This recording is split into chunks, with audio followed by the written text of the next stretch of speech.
at its paid channels is concerned. Thank you so very much and have a great day. Bye. Thank you, Professor N.P. Singhji. You are doing a very great service to Haryana because it's your work that has helped us to move on. And one more thing I would be sharing with all of you that all the students of Geology Department are always welcome in ONGC because of Dr. N.P. Singhji.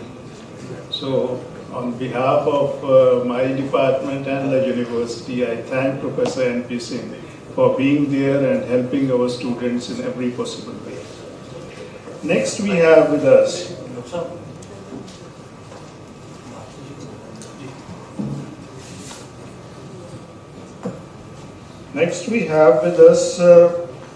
Shri Bharat Bhushan Bharti ji, Political Advisor to Chief Minister of Haryana. Bharti जी के बारे में कुछ बोलना सूरज को दिया दिखाने के बराबर है। जो कार्य उन्होंने सरस्वती नदी के लिए किया है हरियाणा में दर्शन लाल जैन जी के साथ, वो आज भी एक हरकुलियन टास्क है। और मैं ज़्यादा समय ना लेता हुआ श्री भारत भूषण भारती जी से विनम्र निवेदन करता हूं कि वो यहाँ आकर हम सबका मार्गदर्शन करें, हमें आशीर्वाद दें। श्री भारत भूषण भारती जी।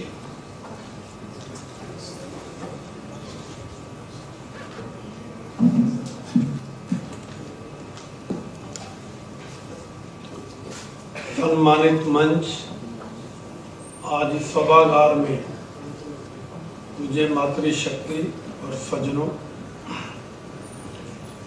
मैं तो केवल एक ही बात कहने के लिए खड़ा हुआ हूँ कि आज का जो आयोजन है कुरुक्षेत्र विश्वविद्यालय के हमारे कुलपति और उनकी पूरी टीम डॉक्टर ए.आर. चौधरी, इन्होंने आज का ये जो आयोजन किया है, इसमें हमें आने वाले भारत की तस्वीर नजर आती है। और जो हमने इतिहास की किताबों में पढ़ा है कि सारे जहां से अच्छा हिंदुस्तान हमारा, हम बुलबुले हैं इसके, तो एक प्रकार से वो स्वर्णिम भारत का जो पीरियड था, जिसे हम कहते हैं कि भारत विश्व गुरु था, विश्व गुरु है और विश्व गुरु रहेगा। अभी G20 के अंदर माननीय प्रधानमंत्री जी ने जो अपना संबोधन दिया, हमें संदेश दिया, पूरी दुनिया को दिया, वो यही था, वासुदेव कुटुंबकम। भारत का जो कहना है, भारत का जो दुनिया को एक संदेश है, वो यही है कि पूरे विश्व में शांति हो, सब प्राणी मिलकर रहें और समय आने पर एक दूसरे की सहायता करें। और ये कोरोना काल के अंदर आप सब ने ये देखा है कि सारी दुनिया जब अपने घुटने टेक चुकी थी, सारा ज्ञान विज्ञान असफल हो चुका था, परंतु भारत फिर भी उस कोरोना काल में सिर उठाए खड़ा था और आखिर उस जंग को बहुत कम नुकसान देते हुए, सहते हुए भी हम आगे निकल गए। आज का ये जो सम्मेलन सेमिनार हो रहा है, ये हमारी जो विरासत है, जिसको हम सरस्वती सिंधु सभ्यता के नाम से जानते हैं, कहते हैं, बोलते हैं, सुनते हैं, और हम जिस स्थान पर हम आज बैठे हैं, ये सरस्वती का ही एक किनारा है। यहाँ से कुछ कदमों की दूरी पर सरस्वती का तट है और उसके वहाँ पर वेदों की रचना, सभी वेदों की रचना यहीं पर हुई है।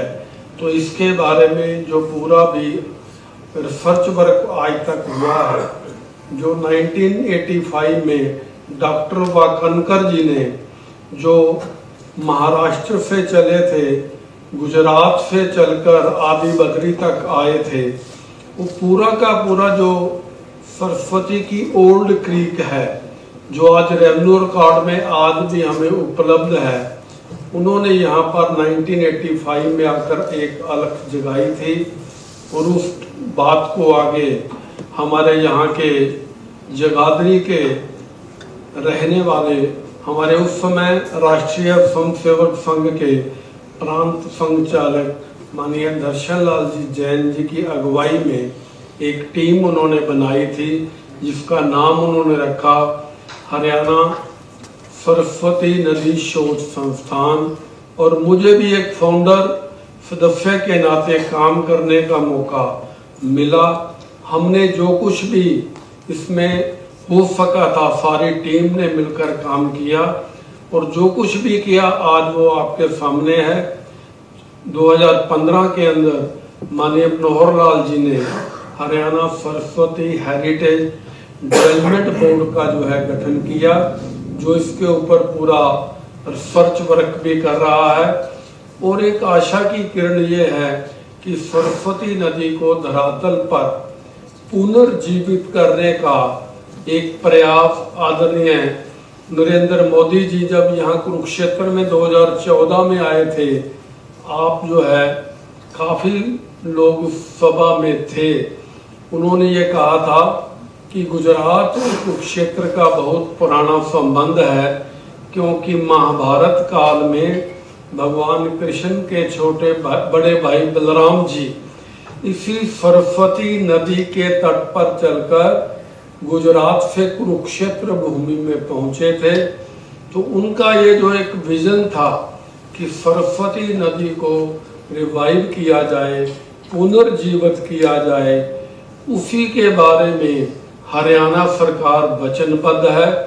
और हमारे जितने भी आज के सेमिनार में जितने भी विशेषज्ञ अपने अपने स्थान पर उसके अंदर रिसर्च वर्क कर रहे हैं, और डॉक्टर ए चौधरी कुरुक्षेत्र विश्वविद्यालय में जो सरस्वती के ऊपर एक रिसर्च सेंटर बना हुआ है, उनकी अगुवाई में ये कार्य सारा चल रहा है। और उसमें हमारे कुरुक्षेत्र विश्वविद्यालय के जो वाइस चांसलर हैं वो पूरा सहयोग दे रहे हैं। आज के इस कार्यक्रम को चलाने के लिए, आज के कार्यक्रम को बनाने के लिए, और एक प्रकार से मैं कहूँगा कि माँ सरस्वती की जो जल की आवाज़ है उसको अगर हम जानने की कोशिश करें तो बद्रीनाथ हमारे में से जो भी लोग गए होंगे, वहाँ पर आज भी बद्रीनाथ मेन टेम्पल से 5 किलोमीटर की दूरी पर एक माना गांव है, जिसे हम पहले आखिरी गांव कहते थे हिंदुस्तान की सरहद का, जिससे माने मोदी जी ने कहा है कि ये आखिरी नहीं, ये भारत का पहला गांव है। वहां पर अगर आप जाएं तो माना गांव में एक सरस्वती पुल है जो आज भी है, और वहां पर सरस्वती नदी का जो जल है इतने वेग से, इतनी जोर से धरती पर गिरता है कि जिसको हम सिंहनाद कहते हैं, जिसका वेदों में वर्णन है। इसका मतलब ये हुआ कि हमारे वैज्ञानिकों ने, हमारे जो भी रिसर्च वर्क कर गए, उन्होंने ये कहा कि सरस्वती नदी अंते सलिला है। अंते सलिला का मतलब है कुछ जो धरातल में जमीन के अंदर बह रही है। अभी जो रिसर्च वर्क अभी पेश किया गया है, अभी इन्होंने बताया कि 10 जो हैं गहराई के जो ट्यूबवेल थे हरियाणा के अंदर जो है उसकी डिगिंग जो है ग्राउंड वाटर डिपार्टमेंट जो सेंट्रल गवर्नमेंट का है, यहाँ पिपली में हमारे पास ही एक कुआं जो है उन्होंने यहाँ पर जो है ड्रिलिंग की थी। तो सारा जो एविडेंस है ये शो करता है, और जो पैलियो चैनल्स हैं आज भी एग्जिस्ट करते हैं, कहीं पर 1 किलोमीटर की चौड़ाई में है, कहीं आधा किलोमीटर की चौड़ाई में है। तो ये जो शब्द हमें हमारे ऋग्वेद में या हमारे ग्रंथों के अंदर दिया गया है कि किन्हीं कारणों से जो पृथ्वी के अंदर जो है सरस्वती नदी आलोप हो गई है, वो आज भी हमें नजर आती है वैज्ञानिक आधार पर। तो उस जल को हम कैसे धरती पर लाएं, और हरियाणा प्रांत के अंदर जो हमारा दक्षिण हरियाणा है, जहाँ पर पीने के पानी की बहुत बड़ी किल्लत है, और जहाँ पर आज हम बैठे हुए हैं, ये भी एक डार्क जोन में एरिया जा चुका है। आने वाले समय में जल है तो जीवन है, इस बात को जो है यथार्थ में बदलते हुए हम क्या से प्रयास करें कि जो पैलियो चैनल नीचे धरती पे सरस्वती का चल रहा है, वो जल हमें किसी ना किसी रूप में हमें उपलब्ध हो, और हम जो है आने वाली पीढ़ी के लिए भी जल को छोड़कर जाएं। कहीं ऐसा ना हो कि हम इतना दोहन कर दें कि आने वाले हमारे जो संतानें हैं, जो बच्चे हैं, जनरेशन हैं, वो हमें कोसते रहे कि हमारे पूर्वज ऐसे थे। जैसे कि आज हम कहते हैं कि हमारे पूर्वजों ने हमें सब कुछ दिया, तो हम भी अपने आने वाली संतान के लिए कम से कम स्वच्छ जल, पीने लायक जल हम इस धरती पर यहाँ से छोड़कर जाएं। यही हम सबका एक प्रयास है। और आज जितनी भी ये टीम इस काम में लगी हुई है, इसके अंदर, और आप सभी लोग यहाँ पर आए हैं, मेरा तो केवल मात्र इतना ही आपसे निवेदन है कि इस प्रोजेक्ट को, इस परियोजना में यथाशक्ति अपना योगदान करें, ताकि जल है तो कल है, इसकी ओर हम जो अपना ध्यान केंद्रित करें। आप इतनी संख्या में यहाँ पर आए और आपने आकर जो है इस सेमिनार की शोभा को बढ़ाया। आप सभी का बहुत बहुत धन्यवाद।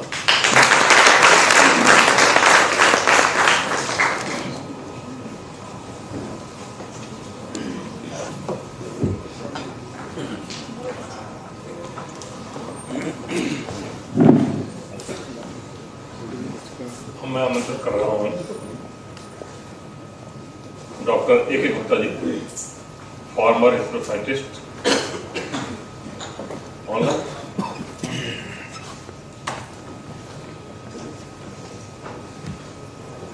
Doctor A K. Gupta ji.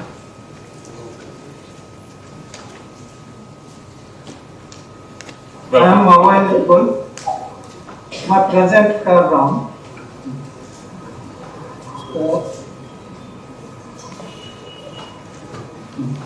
Shall I start? Hello. Yes, sir. Hello. Hello. Can you hear me?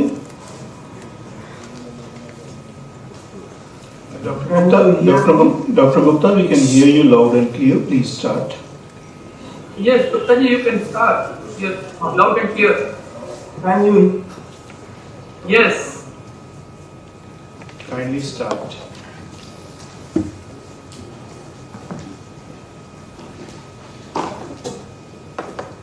Please unmute yourself. आप सभी को मेरा नमस्कार, अभिवादन। Chief guest Shrimati Kesni Anand Arora ji, guest of honour Shri Bharat Bhushan Bharti ji, professor R C. Bharadwaj ji, professor R C. Bharadwaj ji, professor Kuldeep Agnihotri ji, Shri P K. Verma ji, Shri Jhuman Singh ji, doctor A R. Chaudhary ji, श्री अरविंद कौशिक जी, other dignitaries and guests on the dais and off the dais, delegates from different agencies, online speakers and delegates who have joined this conference, ladies and gentlemen. I am very happy that Center for Excellence for Research on Saraswati River and Haryana Saraswati Heritage Development Board have organized this very important conference on Saraswati River, the cradle of civilization, Jal है तो कल है।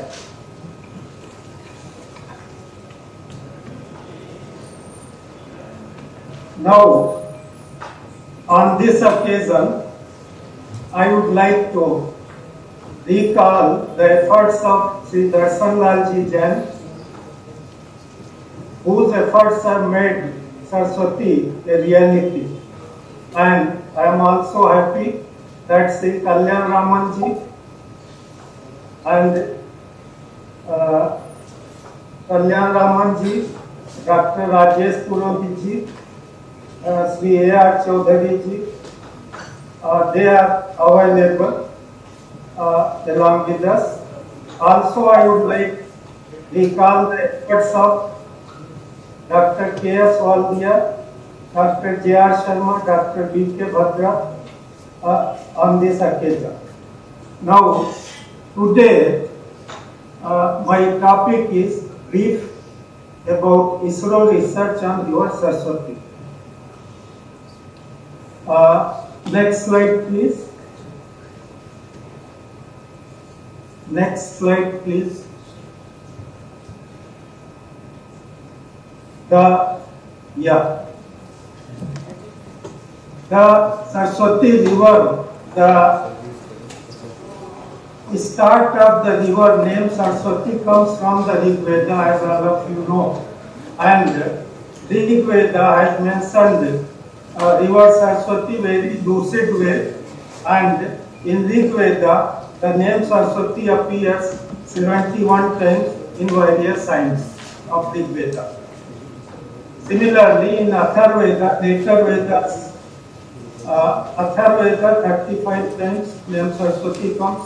Samveda and Yajurveda, here the river takes the like Vak Devi is referred like a river and as a goddess, and it is also mentioned river Saraswati in Valmiki Ramayana 6 times in Kiskindha and Mahabharata mentions river Saraswati 235 times. You know why? Because the Mahabharata was fought on the banks of river Saraswati.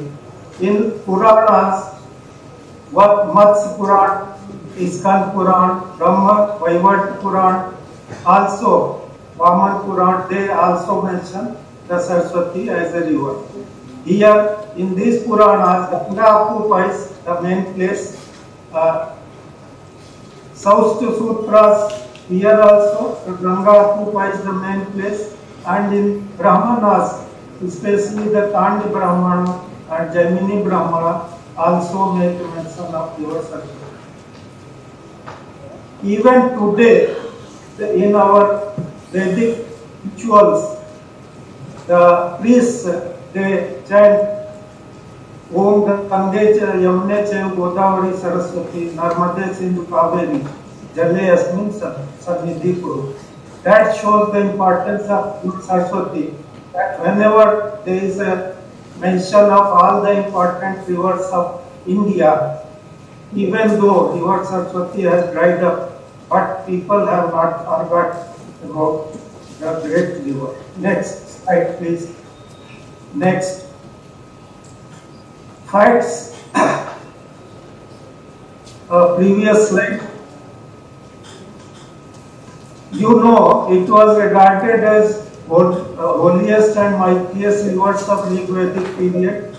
It originated in Himalayas and between Indus and Ganges and met the sea in Gujarat.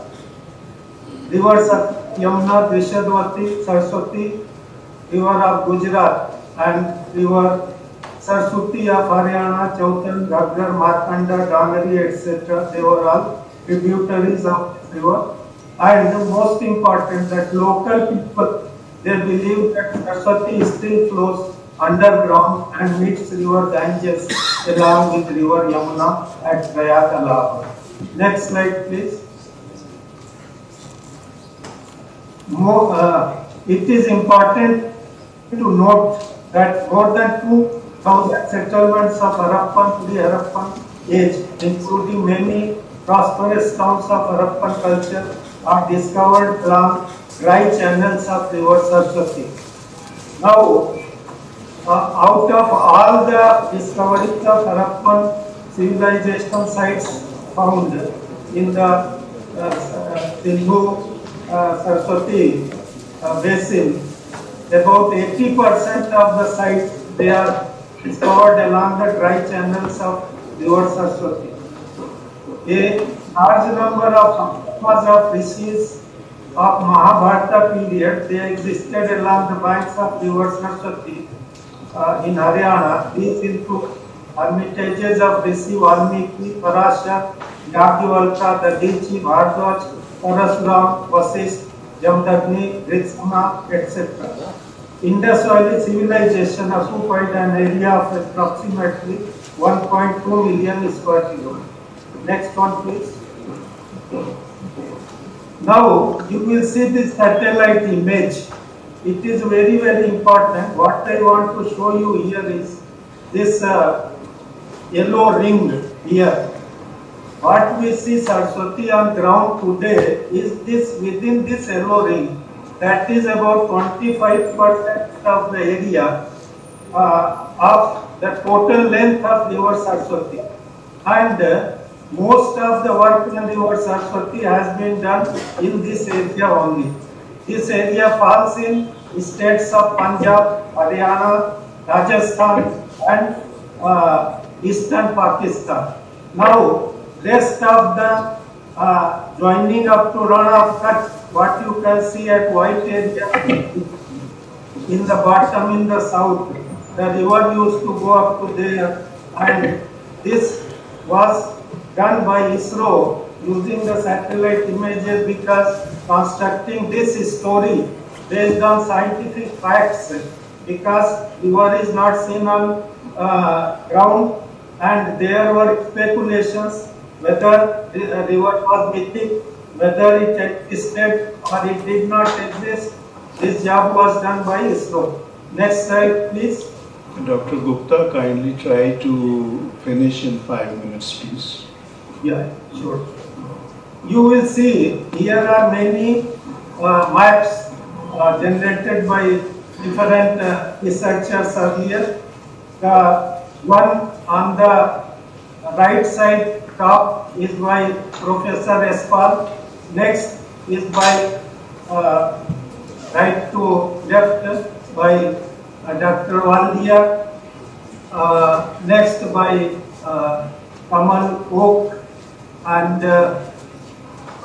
from right to left again bottom by A. Carr, Bakliwal and Grover GSI, and Macmillan Atlas. You will see none of the map it is similar to each other, though they represent river Saraswati only.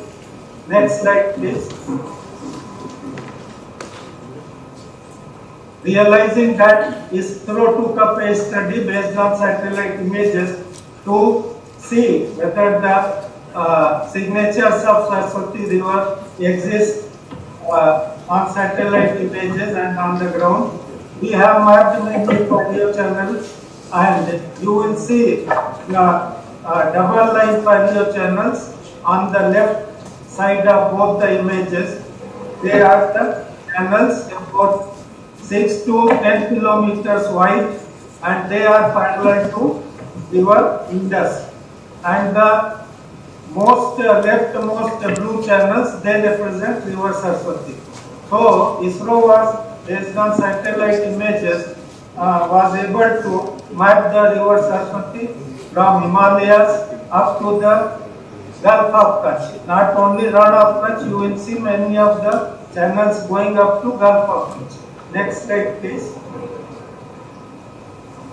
The unequivocal evidence of presence of Saraswati was through this image, which indicate what the map is. You can see all the channels on the satellite image itself with no additional need of any other thing. You can see with your academics. Next one, please.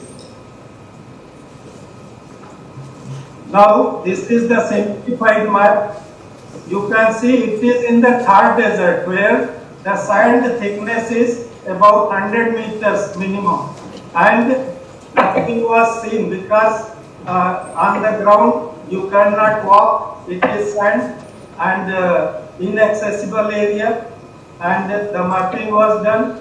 Not only the mapping was done, what ISRO has done, it has joined with 4 major national agencies, Central Groundwater Board, Bhabha Atomic Research Center, ISRO itself, and Groundwater Department, Government of Rajasthan, and drilled about 24 bore wells to prove whether the channels that are mapped, they are Saraswati channels. We have got the signatures of the sand, very coarse grained sand on these channels that indicate it is a river channel only, fluvial deposit and of river Saraswati. And the thickness of channel that is 6 to 10 kilometers, as I told, no previous map so far. It has shown the continuous river going from Himalayas up to the Gulf of Kutch. This is the first map, and we have proved other theories as discrepancies, because most earlier maps, they say that river was meeting river Nara, Saraswati river meets river Nara, and then discharges into Rana of Kutch. Whereas we have shown it is an independent river, it has nothing to do with Indus River or Nara river. Next slide, please. Now, we have, as I said, we have not only mapped, we have ground validated all the channels through drilling of 24 number of new bore that were drilled by CGWP and Groundwater Department Rajasthan jointly, and as Dr. N.P. Singh told, it is part of the same program. 10 new bore wells are drilled in Haryana state also to prove whether the Saraswati river exists along the channels that are mapped. And we have not only used drilling data, we have used archaeological data points, and that also indicates that the channels we have mapped, it is along those channels only Harappan civilization sites are falling. Sediment data, as I told, gravel, coarse sand was found in the drilled bore wells. Groundwater quality and age data, it has proved that these are the old channels from 6,000 year to 18,000 year. Old water has been discovered in these channels. And groundwater is good quality, potable quality in these channels. Whereas in Rajasthan, once you go just even 500 meters away from these channels, water is non-potable. 10,000 EC water is available there, and we have used petrological data also, rainfall data and stream discharge data to prove these channels, and Paleo-British map of Mughal period, some 600-year-old map were also used. Next slide, please. Dr. A.K. Gupta, the work that you have done is monumental and it is colossal. Next, so I would kindly request you to conclude, please, because we have to finish everything by 1 o'clock, and many people are there in the queue. Kindly conclude. The previous slide, please. Previous. That, just the previous to this. Yeah, this is the most important slide. That Mughal period map by British surveyors in year 1746. This also proves that what ISRO has done, it is similar to that. You see two parallel rivers, Indus and river Saraswati, which are as two parallel rivers as shown by ISRO map, found by ISRO and shown in their map. Next slide, please. Yeah, you see the entire course of the river. It is shown from Himalaya up to the Gulf of Kutch. This was the major point of ISRO, and And now, through this, we have, I'm just concluding, no need of slides. Now, through these studies, we have proved the existence of river Saraswati beyond doubt, and now river course is now left for further investigations. And based on this study, the government of India in parliament, based on ISRO study, has admitted the existence of river Saraswati in year 2009 by the UPA government. Thank you for your present hearing. Thank you, Dr. Gupta. We all wanted to hear much from you, but due to constraints of time, I had to request you again and again. My apologies for it. Next, we have Dr. S. Kalyan Raman. Dr. Kalyan Raman is PhD DLit. He is a Saraswati River researcher, and he is engaged in decipherment of the Indus script for over 40 years now. He is associated with Akhil Bharatiya Itihas Sankalan Yojana, and he worked for many years with Moropant Pingleji and Haribhau Vazeji. And he has published over 16 books, 5,000 monographs, and is a member of Advisory Committee of Ministry of Culture on multidisciplinary researches on Saraswati River. The topic of his talk is Significance of Indus script, which now has over 10,000 inscriptions which relate to the earliest accounting system of the world to document wealth created by artisan guilds and maritime seafaring merchants of Saraswati civilization. May I request Dr. Kalyan Ramanji to please present his talk. We have the slides here, so kindly project those slides. Dr. Kalyan Ramanji, please begin.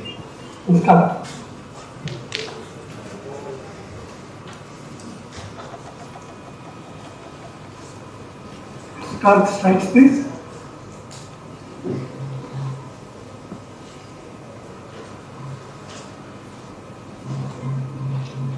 They are being projected, sir. You start. Yeah, thank you. Please. We know the existence of the river Saraswati, and in thousands of years she has served our nation. But the most emphatic evidence comes from 10,000 inscriptions, which are the oldest inscriptions of the world. They are called epigraphs. They have been published in 5 volumes so far, with about 9,500 images. I will focus on 2 seals, one from Anjararo, the famous Saraswati seal, another seal, again cylinder seals from 7th century before Common Era, which show the face of a 3-faced person, which is mentioned in the Vedic texts as Triceras Prashta. And we know the river was mighty, with an average width of about 6 kilometers over a distance of 2,500 kilometers. This Prashta, who represented on the M304 Mohenjo-daro seal, is comparable to Puisto, a Cosmic name, who is called the founder of the Germanic people. So it seems though the Saraswati civilization not only created a major Bronze Age area, but also extended into Europe. Contact of the artisans and maritime merchants of the civilization. Next, please. See, the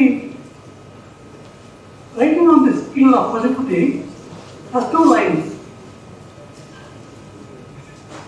The horn owned by the Pashupati is called Hatta, buffalo horn, which is read in Meluha or Desi language as Hatta, foster, smelter or worker.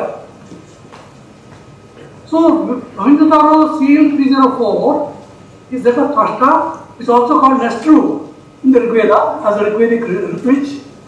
It is a comprehensive metallurgical catalog of wind documenting using thermosamna, responsibility markers or hieroglyphs. The task assigned to village headman, head of a village. There is A.D. Jetta, chief of metal worker guild. The body of a person is shown is called med, body. Med means I am. Yes, has got two legs. In other Veda, Karnaka means do two legs spread out. It's got equivalent of Manika, a scribe, a helmsman. Next please. So the three phases of Tvashta are mentioned in the Vedic text, Veda, as Trisiras Tvashta. It's a carpenter, maker of carriages. And lot of other details are available in the Vedic text. Next please. This Trisiras Tvashta also appears on the New Assyrian Agate seal. You can see that very clearly. This belongs to the 6th century or Common Era.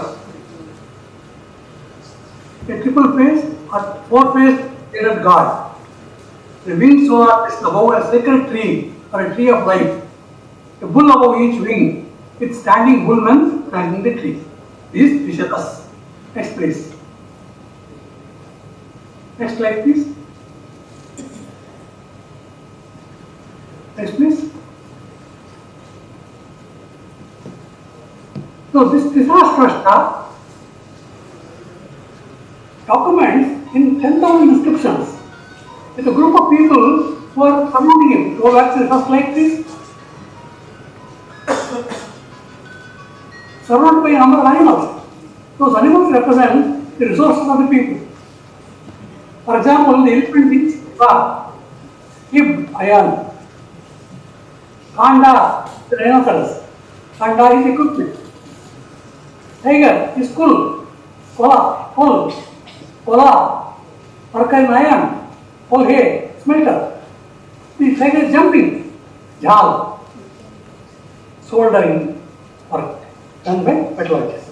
So this documentation of the metalwork and the seafaring maritime trade documented in inscriptions has now been documented in 5 volumes and also 3 volumes called the digital metal in the script.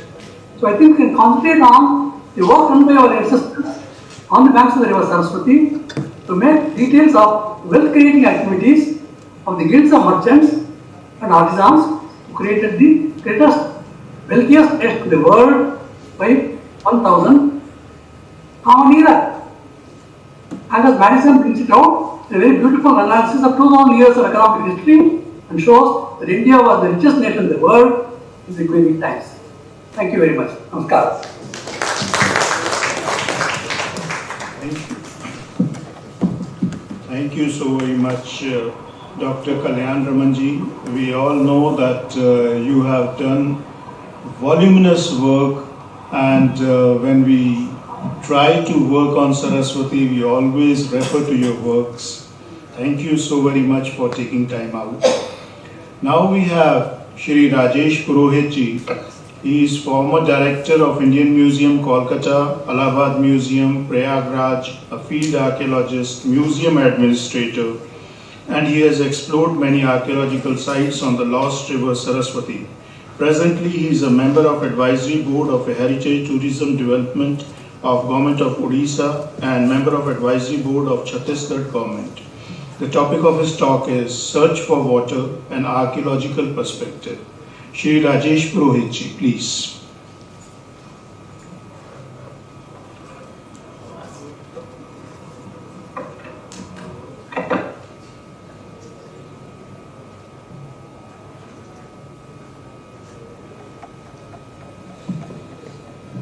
Please begin, Rajesh Purohit ji. Unmute yourself.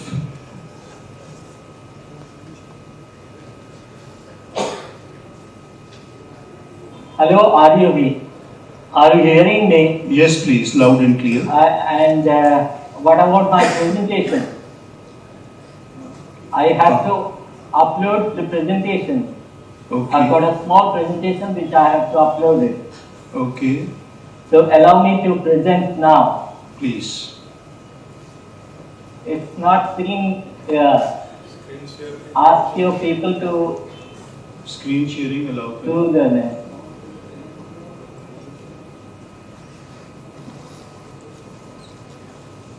Hello.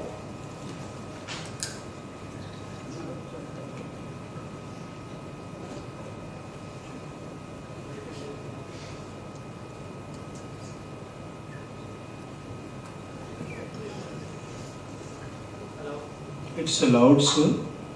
You do it from your side. From our side, everything is okay, sir. Okay.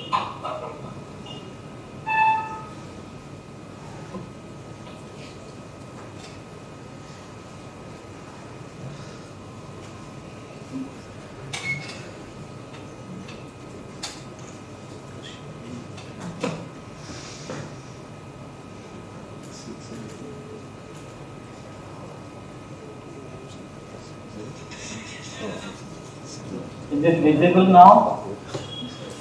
Sir, it's visible. Okay. Thank you so much. At the very outset, hello, are you able to listen to me? Definitely, sir, loud and clear. Okay. Good afternoon, everybody. At the very outset, I must give my highest respect to the chief guest of this international conference and the entire. Excuse me, पुरोहित जी, आपकी presentation visible नहीं है. आप share नहीं कर पा रहे तो वैसे presentation दे दें, please. Okay, okay. Is it? I mean, it is not visible. But you are visible. We are enjoying. Okay, okay. Please. So I will go without the Yes, sir. PowerPoint presentation. Yes, sir. So, if you are hearing me,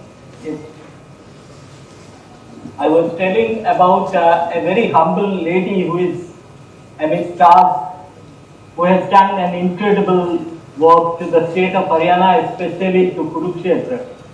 And we are all indebted to Madam Kesni Anand Arora. And it is a great privilege to be a part of this conference in which she has been our chief guest. At the very outset, I must congratulate two presentations which I have been thoroughly inspired. One of them is the presentation of the groundwater, the pond water works, because on 24th we will be celebrating the Water Day. And on the eve of this Water Day, Dr. A.R. Chaudhri has been kind enough to invite all the luminaries to have their presentation on Saraswati River. And thank you so much, Dr. Chaudhri, for this seminar. And with these words, I would like to start my presentation. My topic is Search for Water, an Archaeological Perspective. So, when we talk about River Saraswati, and I would not elaborate anything because several presentations has already been done by many of the dignitaries who have made their presentation today. But I will be focusing on the two important aspects of River Saraswati in particular, and the rivers and civilization in general, and the role of archaeology that plays a very significant role .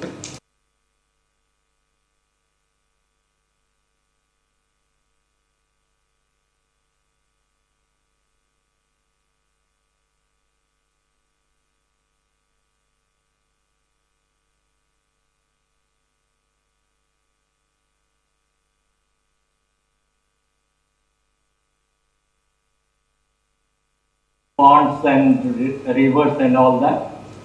And the second one is that how we can revive the lost river Saraswati. And for that purpose and why we should do that, we will be discussing in this presentation, which I have specially prepared for this conference, keeping an eye on the water augmentation. So we have got two important things. One is the buried civilization, and the other one are the buried rivers. With its large waters facing a severe water crisis, the country can look at paleo channels as dependable source of water to meet the needs of the people for the first region. As we know that the northwestern part of India, starting from Haryana to Rajasthan to Gujarat, where there is slowly, because of the two reasons. One is the perennial flow of the river Saraswati was lost around 5,000 years back because the upheaval of the Himalayas and the desertification which is taking place even today in the Gujarat and Rajasthan area, and slowly moving towards the northern part of Haryana. And the very presence of various channels and rivers, especially the Palian channels, which we have mapped, especially after the satellite imagery that we had from ISRO, which is a landmark in the entire history of the modern times, because it is because of ISRO we could come to know that the buried channels have immense water potential. So when we talk about the Indus Valley civilization or the Indian civilization or the Bharati Sabhyata, what we call, it is with, they started with the story around 10,000 years back when the warm period or the first ever known global warming started in the Holocene period, where the ice started melting and many rivers came into being, and out of those entire cluster of rivers, the 7 important rivers are very important. And in the Rig Veda, we are getting a very important evidence that how, in a sequential order from east to west, the easternmost river is Saraswati and the westernmost river is Indus. And in between you have the 5 rivers, what we call the Punjab river of the 5 rivers. That is Jhelum, Chenab, Satluj and others. So, most of these rivers are still flowing except one river which got buried because of the tectonic upheavals and the desertification, or several other reasons for which the river has been lost. Now, it is our responsibility that we should start searching for all those areas. And to search these areas, on the one hand, we have the satellite imagery, which Dr. Gupta has done a presentation, which I would not be elaborating it. And the second one is very important, which we call the archaeological findings.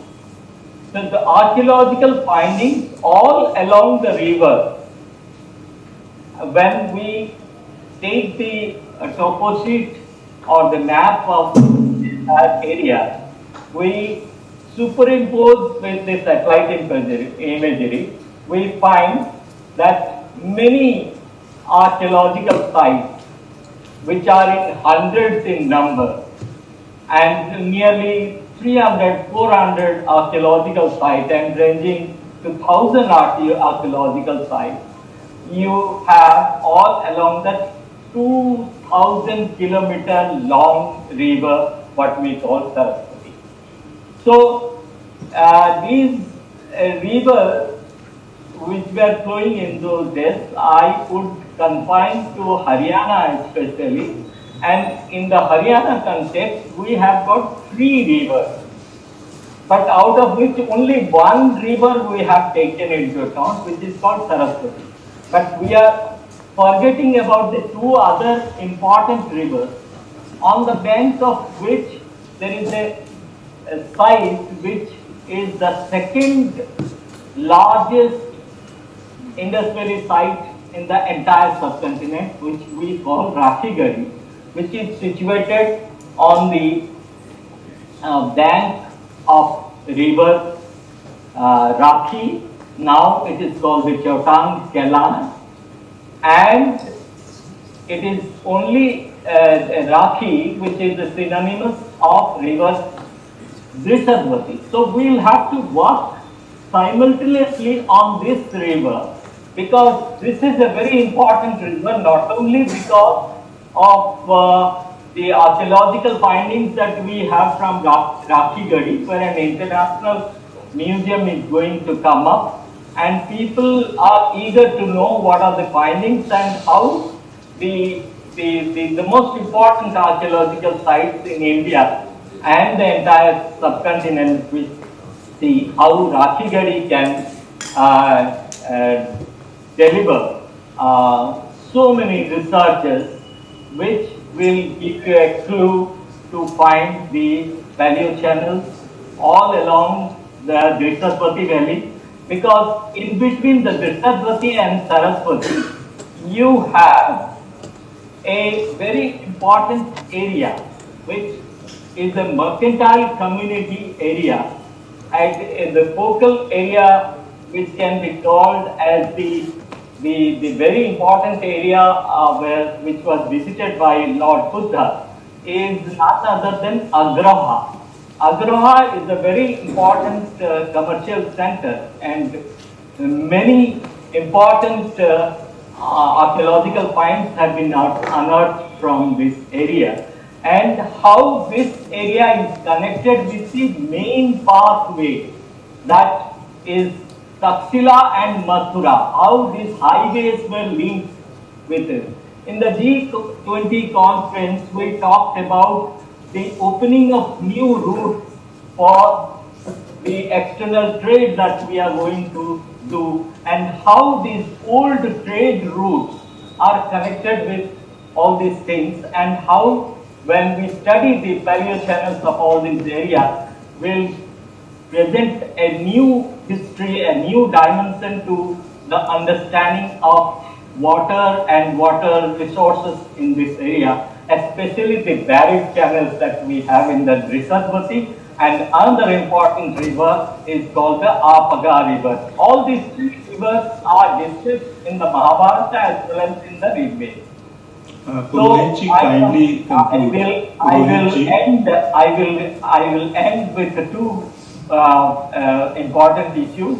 So the archaeological finding is on the one hand, where you have certain characteristic features like the twin mounds, the elaborate town planning, the monumental architecture, the standardized bricks, the S-shaped jars, seals and ceilings, terracotta caves, terracotta bangles, copper, and the forts and burials. All these things you are getting as evidence that here existed a mighty civilization, and all along these rivers, Saraswati and Drishabvati and Apaga, we have got archaeological sites. And the very important fact is that within Kurukshetra itself, there is an important mound called the Hatskatila, which is 25 meters high, and there are wells on the top, and that itself shows, especially after the discovery of Bhorsada, a river channel which we have found in the year 2006, and how at Kalayat the artisan well-like situation occurred when the earthquake happened in Karachi and Pakistan area. So this is how we have got ample sources available to understand the paleo channels promise to hold a substantial amount of water, thus acting as a storage reservoir, augmenting for groundwater resources. And the quantum of water can be sourced from this value channel, maybe 1 billion cubic meters of fresh water across the country, especially the western, northwestern part of India. With these words, I would conclude that how the satellite imageries, the paleo channels, the archaeological findings, we can augment a new source of water that is called the augmentation of water through paleo channels. With these words, once again I congratulate the organizers, the vice chancellors, and all the distinguished people who have attended this conference. And thank you so much, Dr. A.R. Chaudhri, for the wonderful conference that he has organized. Thank you so much. Have a wonderful time. Thank you so much, Rajesh Purohitji. You have been a friend, a philosopher, and a guide to me. And I cherish the memories of your stay in Kurukshetra when I used to come to your place and you used to talk about the archaeology and the heritage of Kurukshetra. Thank you so very much. Great to see you, Rajesh, after such a long time. Great to see you, Rajesh, after a long time. It's great to see you after such a long time.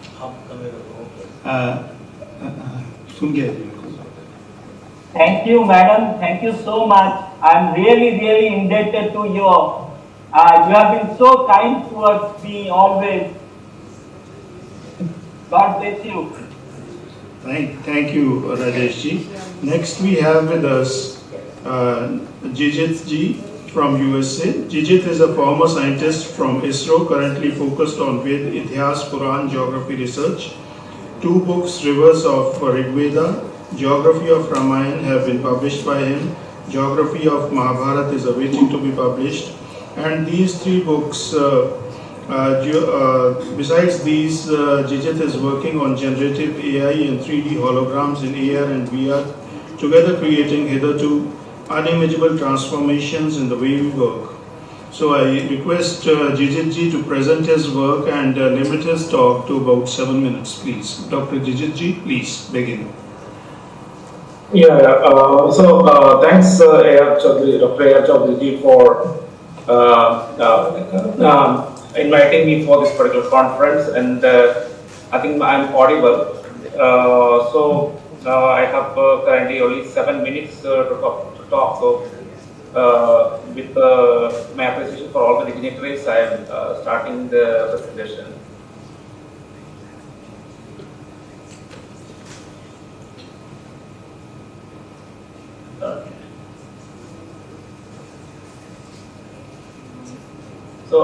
Is the screen visible?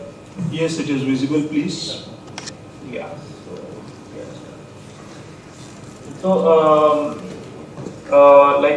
The kind of topic I am having is the Kuru Panchala region. When you look at it from 3 different sources, that is Rigveda, Ramayana, and the Mahabharata. So that is what I want to bring the attention to the this audience, and of course it includes the river Saraswati and Krishnaspati that the previous speaker has mentioned. So here are some basic terminologies about the Rigvedic and the Ithihasic period. There is early, middle, and late Rigvedic, and then period, and then Ramayana and the Pandava era. Of course, the chronologically the timelines are being debated. These are all part of heated debates. But definitely, we have certain kind of prehistory which is predating the Rigvedic period. Like Manula, Puruvas, Ayush, Napusha, Yayati, etc., and then the Panchajanas, the Yadavas, Durvasas, Review, and Kuru, etc., and then Bharatas. And in that Bharata, the Rigveda also have provided a lot of kings. And you have this Bharata, pre-Rigvedic Bharata king, and then Devavatas, Sanjaya, Vatyashpa, Ribodasa, Pratardana, Pegavana, and Sudas, all these people here. And of course, in the Bharata, we have the other You can see there is another branch of the Bharatas, the Kauravas or Pandavas are part of that. So these are the kind of certain points I want to bring before the discussion starts. And you have the idea of Panchalas, who are actually the five kind of people like Bharatas, Pratsus, Srinjayas, Somakas, and Krivi, basically descended from their ancestors, etc. So whatever is Panchala is mentioned as Pratsu in the Rig Veda. So there are some important terminologies. And then if I move here, you can see this is the territory of the King Sudas, who is the most important king mentioned in the Rig Veda. And you can see that it's like totally covering Haryana, Western Uttar Pradesh, and almost all of the Punjab. And here you can see the Saraswati and the Drashadwati rivers also like flowing through his territory. And we also have two important regions, Kurukshetra and Kuru Jangala, named after another important king called Kuru. So these are the two important terminologies that you have to understand when you are looking at this entire region, that is Haryana region, with the Saraswati and Drashadwati, of course, the western part of Uttar Pradesh, Yamuna and Ganga. So that region is what our focus is all about. And here you can see the entire geography of, this is basically the Haryana itself, and of course the part which is between the river Drashadwati and Saraswati is the Kurukshetra, defined very clearly in the Mahabharata. And same thing is mentioned as Varapratubhya in the Rig Veda. So these are the terminologies used in the Rig Veda, Mahabharata, Varapratubhya, etc. And all the four corners of the Kurukshetra, you can see currently the names, how it comes. That are also very clear. And this is a little more enlarged. So if the Apaya river is here, the river Saraswati is here.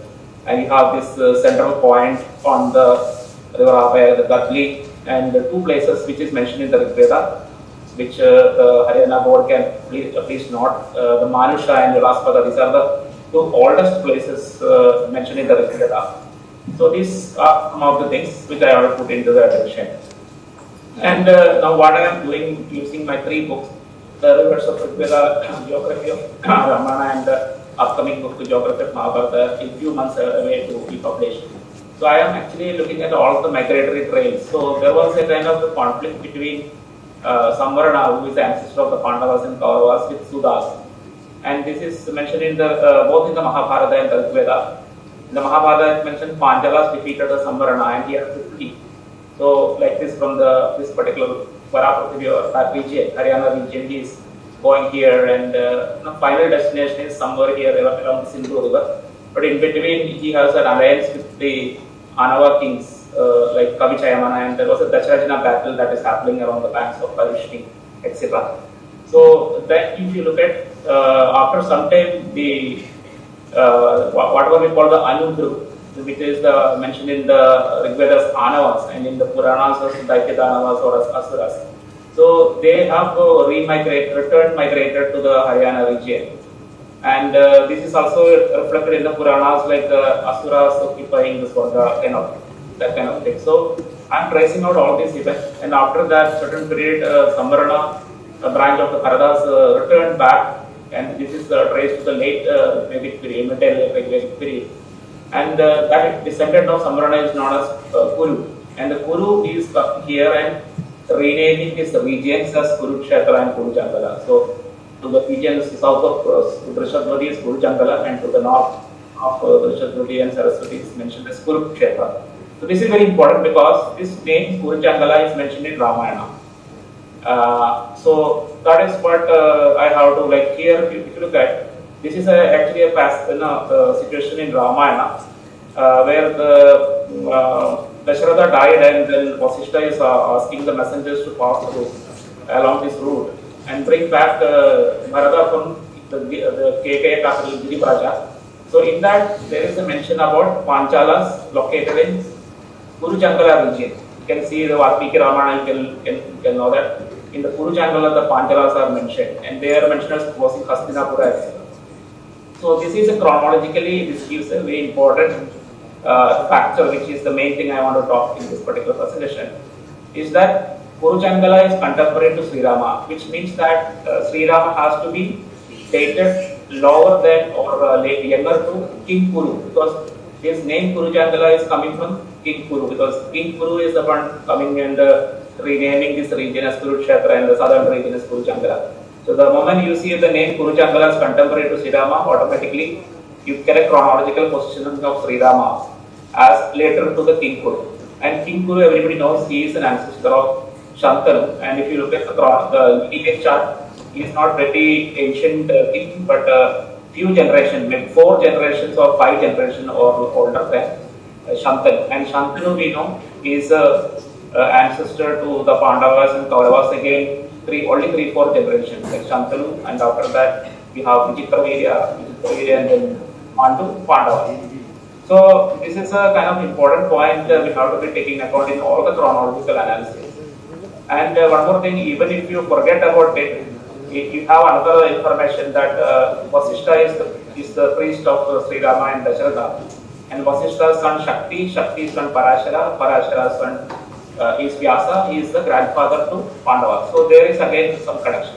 So you cannot wish away, you cannot ignore these kind of chronological connections as well as geographical connections inside the joint analysis of Ramayana and the Mahabharata and the Rigveda. And I have so many other data points which I don't dwell deeper into this particular talk.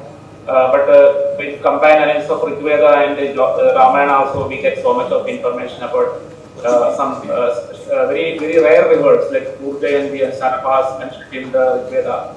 It is also mentioned the Sharadanda in the Ramayana. So that kind of important point also, anybody can go through my books which are available in Amazon, where I have mentioned. And here you can see another last point, then maybe my time is 7 minutes, so this is one of the last point, where there is a migration, the migration trail of the Pandavas or basically the Kuru migration, very late Kuru migration. So you can see there is a town called Asandi, which is the earliest city of the Kuru branch of the Bharatas, and then they came to Varanavati, which is you can see closer to Yamuna, and later they went to Hastinapura. And this entire region is not unknown to the Rigveda. In the Rigveda, this region is Kaksha, where a Pani king Prabhu was having a trade kind of outpost here. And from Hastinapura, entire Mahabharata, what is talking about is a return back to the older territories. So basically, the Dhritarashtra is asking the Pandavas to return when they were banished. So then what happened? They came back to this region and along the Shifa river, again a Rigvedic river mentioned in the middle Rigvedic period. So there and currently it is on a Sahibi river. So Haryana Development Board can understand not only Saraswati, not only Saraswati, not only Abhaya. There are more rivers to be taken care of. So like this is the Yamuna channel, and then the Shifa river, Sahibi river in the Delhi. All these are very ancient rivers mentioned in the Rigveda, and then subsequently. So the point I'm mentioning is from Hastinapura to basically they returned back to this entire Haryana territory, that is the Pandavas. And basically what happened is, because if you look at the previous map in the this period, okay, here. Yeah, there is in the Ramayana, if you see, this entire region, the Delhi region was earlier occupied by the earliest Panchala territory. So only like between Rama and Pandavas, the Panchala shifted to the Ganga region, established this cities like Anichatra and Kambilya. This is the last development. Before that, in the Rama era, they were living here. So basically, when Dhritarashtra was asking the Pandavas to go and establish kingdom in the western side of Yamuna, they were basically telling, if you married Panjali, you should go and rule the ancient territory of the Panchalas. So that is an inherent, means you can say it's not explicitly mentioned, but it's a kind of a hidden information that you can find in the Mahabharata, where the Pandavas, after marrying Panjali, was pushed back into the ancient territory of the Panchalas themselves. But that time, when during the Pandava period, that was not part of the Panchala territory, but the Panchalas were ruling the Delhi region in much before Yudhishthira established this, you can say, the Hastinapura, this Indraprastha, that is our Delhi. So this is another important point. So these are the kind of information that you get if you do a cross-comparative analysis of Rig Veda, that is, and Ramayana and Mahabharata. And another important value addition I can tell my books is it very correctly places the Ramayana period between the Rig Vedic period and the Mahabharata period. So many people take it for granted, but I am able to prove it that the Ramayana period is in between Rig Vedic and the Mahabharata period. So that Prof. Ramayana indicate that it has happened after Mahabharata and posthumously transposed into an earlier period. There is one of the important leftist narrative, but we don't need that because my 3 books prove correctly the positioning of Rama in between the Rig Vedic, late Rig Vedic period and the period of the Pandavas. So that's another point I want to do. So with that I conclude this presentation. And thanks for this overall. I'm really fine. I mean, I think I covered almost every aspect of whatever I want to do. Thank you. Thank you, Didi. For such a nice talk. We all enjoyed it thoroughly. We would have loved to hear you for more time, but given the constraints, we will hear you some other time. Now I would request Professor साहब हमारे पुराने DYCA रहे हैं जो आज मंच संचालन कर रहे हैं और मैं इनसे रिक्वेस्ट करूंगा कि आगे की कार्यवाही ये बढ़ाएं। कौशल जी, CDS कौशल जी। केवल चमक दमक से बर्तन पात्र नहीं बन जाता, भड़कीले चित्रों का पोथा शास्त्र नहीं कहलाता, मस्तक ऊंचा करके जब तक चले न लोग जहां के तब तक कोई देश साथियों राष्ट्र नहीं कहलाता। ये सरस्वती हमारा अभिमान है, हमारी सभ्यता संस्कृति का उद्गम स्थल, और इसके निरंतर हम खोज में रहते हैं और इसकी खोज करते करते हम अपने जीवन लक्ष्य को प्राप्त कर लेते हैं, सभ्यता संस्कृति के उच्चतम शिखर पर पहुंच जाते हैं। और मैं अब आमंत्रित कर रहा हूं बहुत ही श्रद्धेय प्रोफेसर कुलदीप अग्निहोत्री जी को, उपाध्यक्ष हरियाणा साहित्य और संस्कृति अकादमी पंचकुला से पधारे हैं, जिनका मार्गदर्शन हमें निरंतर प्रोत्साहित करता है। प्रोफेसर कुलदीप अग्निहोत्री।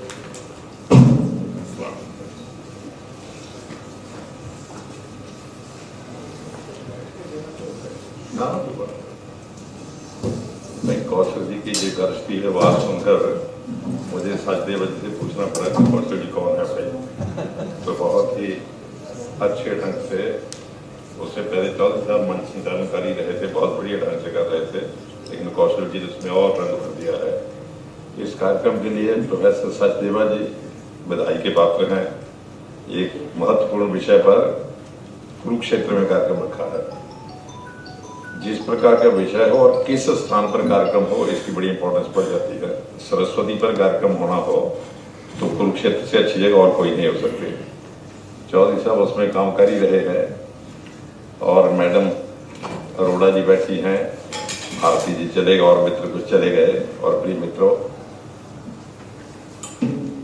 यह क्षेत्र जिसमें सरस्वती की चर्चा होती है उसको सप्त सिंधु कहा जाता है। वेदों में सप्त सिंधु का नाम बार बार आता रहता है, और जिन 2 नदियों को लेकर वेद लिखने वाले बहुत ही उत्साह में रहते हैं वो नदियां एक सरस्वती है, एक सिंधु नदी है। और दोनों नदियों के बारे में वेदों को पढ़ा जाए तो अभी रमेश बहादुर जी उठकर चले गए, संस्कृत के पंडित हैं, वो बताते रहते हैं कि आश्चर्य होता है कि इतने इमोशनल ढंग से वेदों के रचना करने वालों ने इन दोनों नदियों का गुणगान किया है। अब उन दोनों नदियों में से एक नदी तो है, सिंधु नदी तो है अभी भी, और एक नदी गायब हो गई है, उसके लिए लुप्त हो गई, उसने अपना रास्ता बदल लिया। ऐसे 50वें शब्द हैं, कुछ कहिए। बाकी जो नदियां थी वो सब जाकर सिंधु नदी में मिल जाती हैं। सतलुज हो, झेलम हो, रावी हो, ब्यास हो, और जितनी भी जो 5 नदियां हैं सिंधु जाकर समुद्र में मिल जाती है। लेकिन सरस्वती नदी जब बहती भी थी, अब भी बहती है, वो सिंधु में नहीं मिलती थी, वो कच्छ के रन से होकर सीधी समुद्र में जाकर मिलती थी। तो ये 7 नदियों के कारण सत सिंधु है और उसमें से सरस्वती गायब है।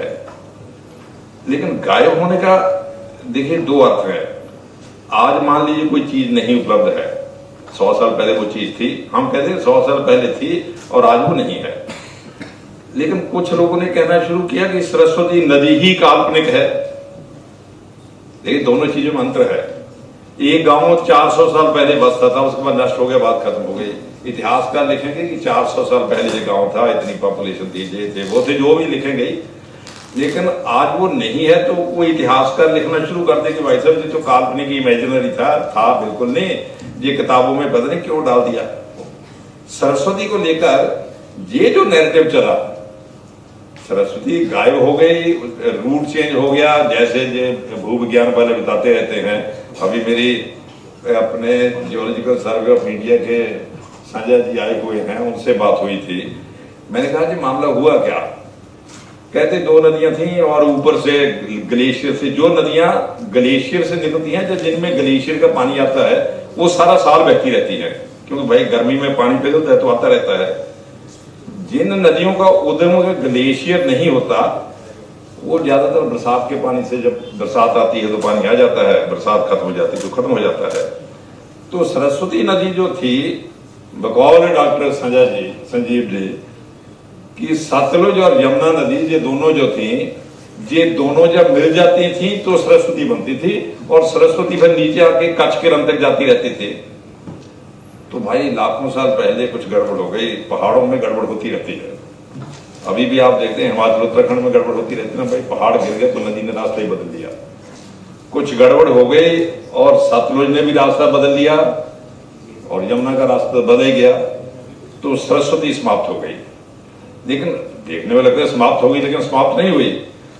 जहां से दोनों ने रास्ता बदला, दोनों नदियां अलग हो गई, लेकिन रिवर बेड तो बना हुआ था। पहाड़ में तो चलिए नहीं, लेकिन मैदानी इलाके में तो रिवर बेड बना हुआ था, बरसात का पानी भी होता था। तो हरियाणा राजस्थान में लोगों ने कह दिया बरसाती नदी है, कि बरसात में आ जाती है, जब बरसात खत्म होती तो नहीं आती।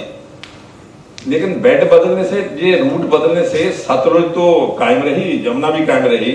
आप में से जो हिमाचल प्रदेश को जानते होंगे, एक चंद्रा नदी है, एक भागा नदी है। लाहौल स्पीति में तांदी नामक गांव है जहां अगर दोनों मिल जाती हैं फिर दोनों का अपना नाम समाप्त हो जाता है। फिर जब पंजाब में आती तो पंजाब वाले न चंद्रा को जानते हैं, न भागा को जानते हैं। हमने पूछा भाई साहब नदी, कहते चुनार नदी है। चंद्रा का अस्तित्व समाप्त हो गया, भागा का भी समाप्त हो गया। तो यदि तो सतलुज और यमुना मिलकर सरस्वती बनाती रहती, फिर सतलुज का नाम भी समाप्त हो जाना था। फिर तो सरस्वती नीचे आना था, सरस्वती बन जानी थी। सतलुज का सौभाग्य है कि उसका नाम बचा रहा, यमुना का भी। लेकिन ये और भी सौभाग्य है कि हरियाणा राजस्थान वालों ने सरस्वती का नाम भी कायम रखा। प्रिय मित्रों, हम जो एकेडमिक फील्ड के लोग हैं उनकी एक दिक्कत रहती है। कई बार हम एकेडमिक फील्ड में साइंस के लोग, खास करके भाई सोशल साइंसेज के लोग तो साहित्य में और सोशल साइंसेज में काम करते हैं। साइंस वाले थोड़ा गहराई से काम करते हैं। ये बहुत मेहनत करके कुछ चीज निकालते हैं और पॉलिसी मेकर्स को कहते हैं कि साहब ये ऐसा है, ऐसा ऐसा है, इसमें कुछ करिए। पॉलिसी मेकर ज्यादा ध्यान नहीं देते कि भाई अपने लैब में काम करते रहो, दिखाओ का 500, 600, 1000 साल पुरानी बातें कहाँ उठा कर घूम रहे हो। लेकिन सरस्वती के मामले में उल्टा है। पॉलिसी मेकर मेहनत करके कह रहे हैं कि सरस्वती को दोबारा प्रभावित करो। अब मेरा पॉइंट समझ ना भाई, जहां एकेडमिशियन जो हैं वो पीछे रह गए हैं, पॉलिसी मेकर आगे बढ़ गए हैं।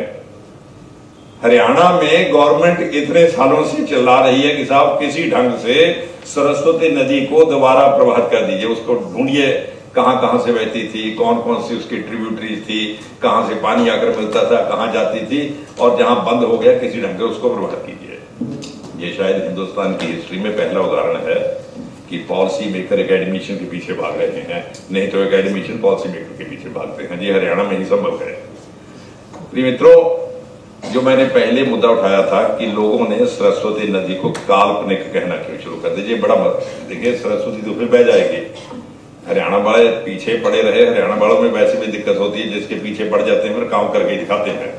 ये पीछे पड़े रहे तो कभी न कभी सरस्वती नदी जमीन पर आ जाएगी, बहना भी शुरू कर देगी। बरसात में बहते हो, बरसात में भी ना बहे तो मुझे खतरा है ट्यूबवेलों का पानी डालकर भी बहा देंगे, सरस्वती नदी बह जाएगी, इसमें कोई शक ही नहीं।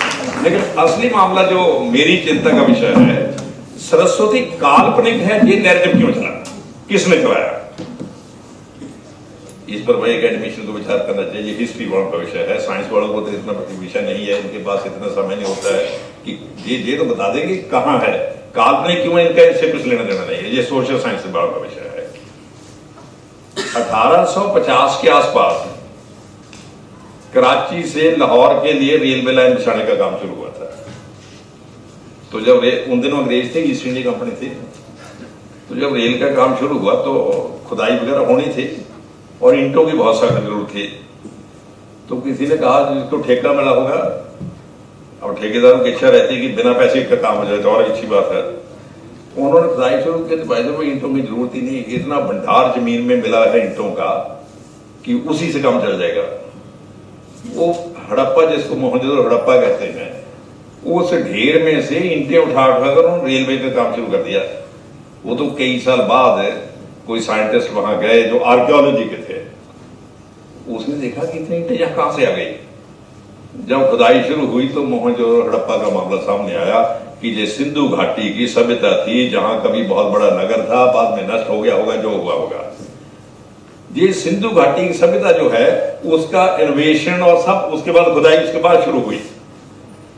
और अंग्रेजों को तब एक और संकट हो गया, जब लोगों ने खुदाई वगैरह शुरू की तो उसने कहा भाई साहब खुदाई में एक बड़ी अजीब बात सामने आई है, बहुत बड़ी सिविलाइजेशन लग रही है, मकान बड़े जबरदस्त हैं, खेलने के लिए बना हुआ है और एक प्रकार से सीवरेज का काम भी है और कई मूर्तियां भी मिली है, इतना मिला है, ये तो बहुत बड़ी सिविलाइजेशन है।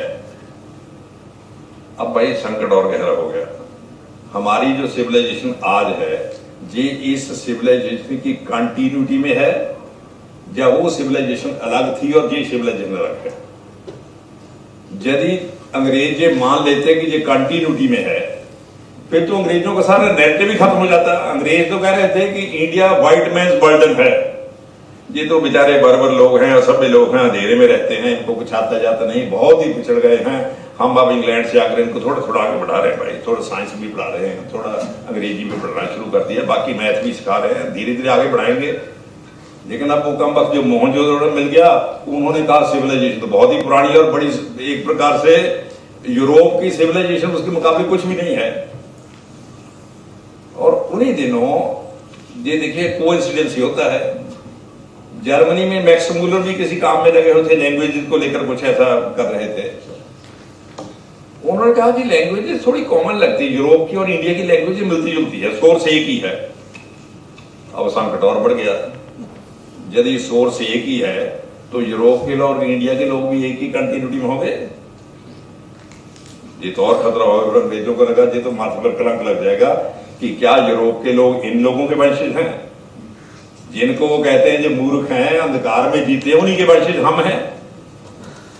उसमें फिर एक ने रास्ता निकाला कि भाई साहब इसको इस प्रकार कहो कि आर्य बाहर से आए थे, जो आर्य हैं यूरोप के लोग जो हैं वो सेंट्रल एशिया से होते हुए हिंदुस्तान में आए।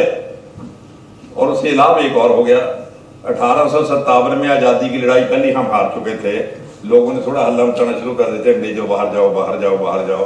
उन्होंने कहा बाहर जाने की जरूरत ही नहीं, आप भी बाहर से आए हो, हम 100 साल बाद आ गया, पहले आए हुए बाहर किसको निकालते हो।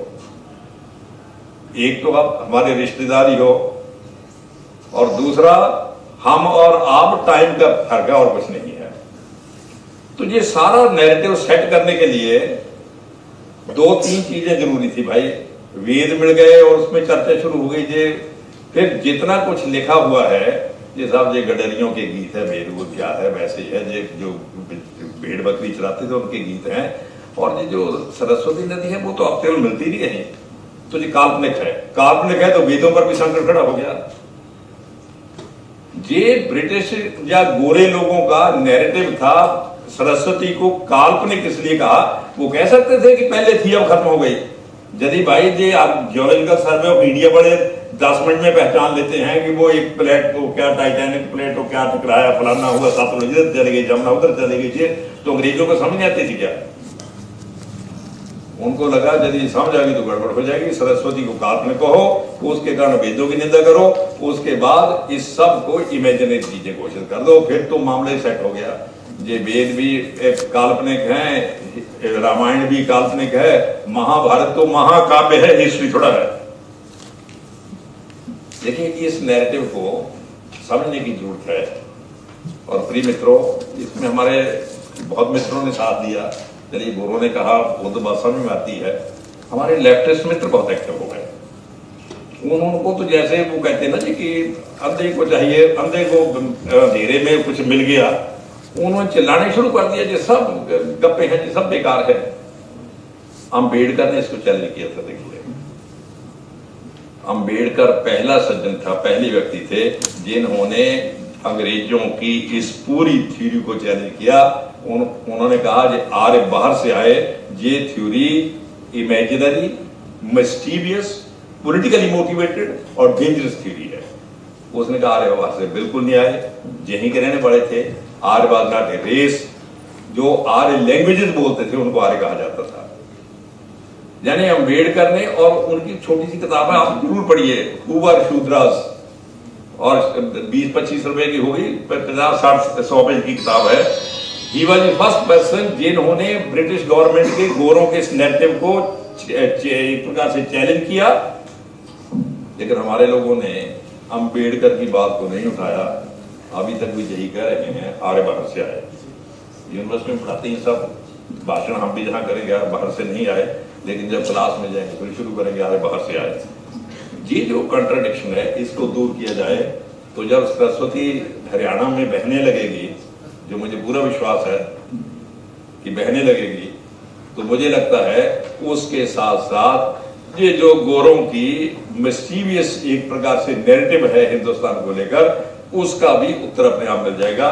समय बहुत कम है प्रिय मित्रों, पहले इतने हम लेट है, 1 घंटा लेट है, और मैं बहुत आपका आभारी हूँ कि आप इतनी बड़ी संख्या में एकत्रित हुए। धन्यवाद। Thank you so very much. So we gained a lot about everything. Now next we have our chief guest, Shrimati Keshni Anand Arora ji. I'll read a brief about her.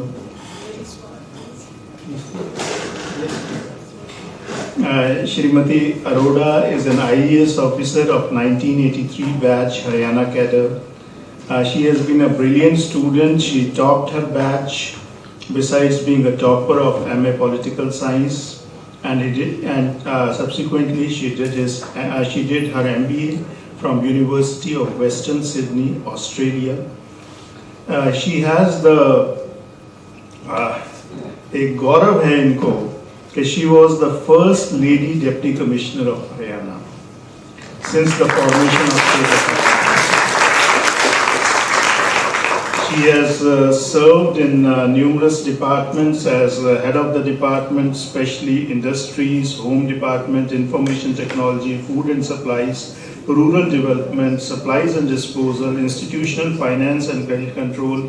If I keep on reading, hardly any department of Haryana would be left. She worked as Deputy Director General of UIDAI and has been instrumental in implementing Aadhaar and Aadhaar applications in the states of Punjab, Haryana, Chandigarh, Himachal Pradesh, Jammu Kashmir, and especially the Manrega thing. She also worked as Additional Chief Secretary to Government of Haryana, School Education Department, Chairperson, Board of School Education, Haryana, Haryana State Electronics Development Corporation, and she was associated in preparing the online teachers transfer policy for school teachers. She has worked as Additional Chief Secretary in Ministry of Electronics and Information Technology and Chief Secretary cum Financial Commissioner in Revenue and Disaster Management Department, and she has conceptualized many innovative e-governance projects like first in first out in e-registration, mandatory e-stamping, online PAN verification, NOC under Section 7A of Haryana Development Regulation of Urban Areas Act 1975 for deed registration, and cloud-based Web HALRIS pilot project for Swamitva and model record rooms in the state. During her tenure as Chief Secretary to the Government of Haryana from 1st July 2019 to September 2020, the initiatives in the fields of ICT, e-governance have been monitored. The implementation of Haryana large-scale mapping and she has monitored the progress of modern revenue record room. She has handled administrative setup during COVID-19 and coordination with other states and Government of India. All of us very well remember that how well Haryana was a safe state during COVID, and the credit for this that goes to ma'am. Kindly appreciate. On 14th January 2021, she has joined as chairperson of Haryana Water Resource Authority. Under her leadership, Haryana Water Resource Authority categorized the Haryana state into 7 different categories on the basis of groundwater condition, and public notice has been given for raising objections. This categorization is the first of its kind initiative towards Haryana government water conservation. Please, ma'am. And now I invite Ma'am Keshni Anand for her.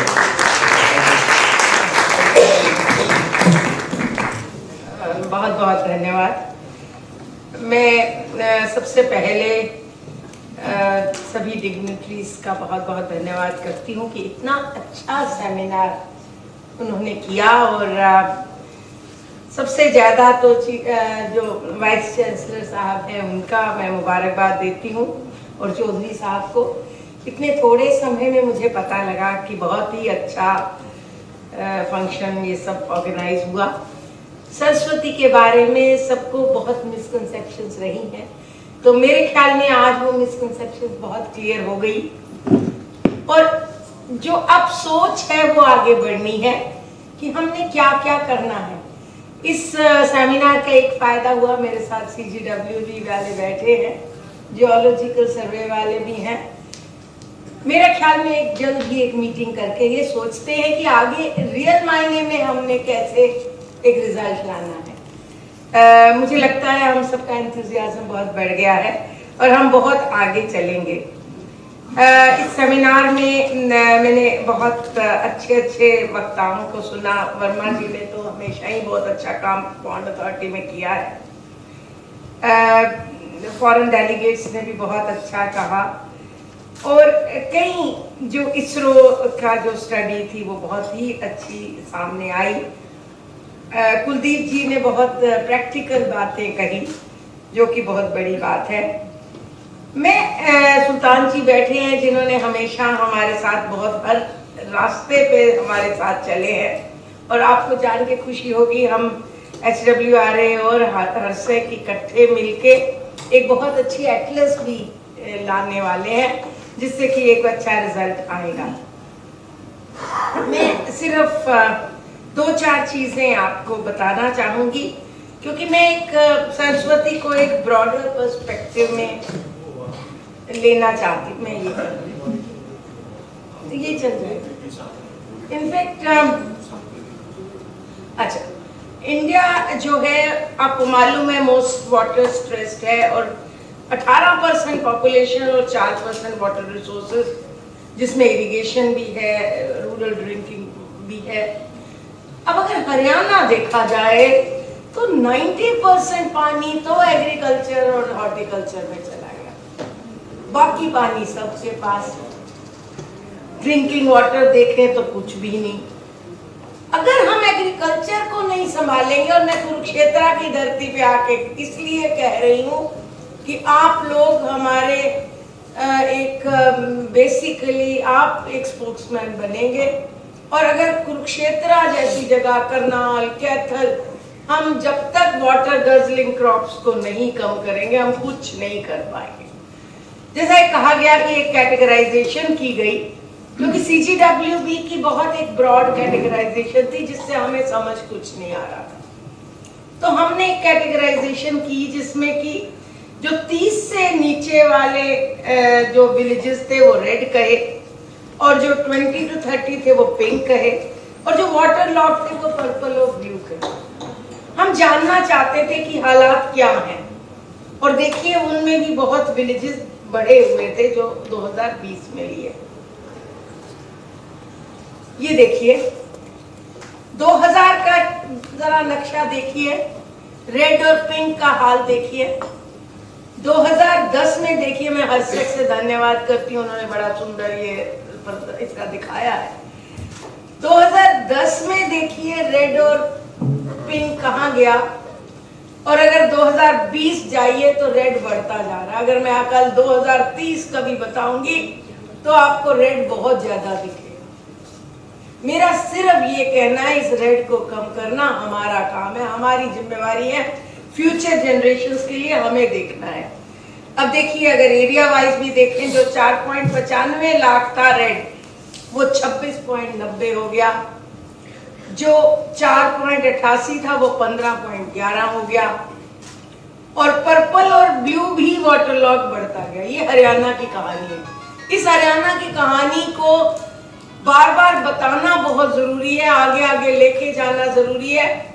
मैं ये कहूंगी honourable CM का मैं बहुत धन्यवाद देती हूँ कि उन्होंने पानी को एक इशू बना के सामने लाए, और सरस्वती भी उसी का ही एक पार्ट है जो बहुत जरूरी है।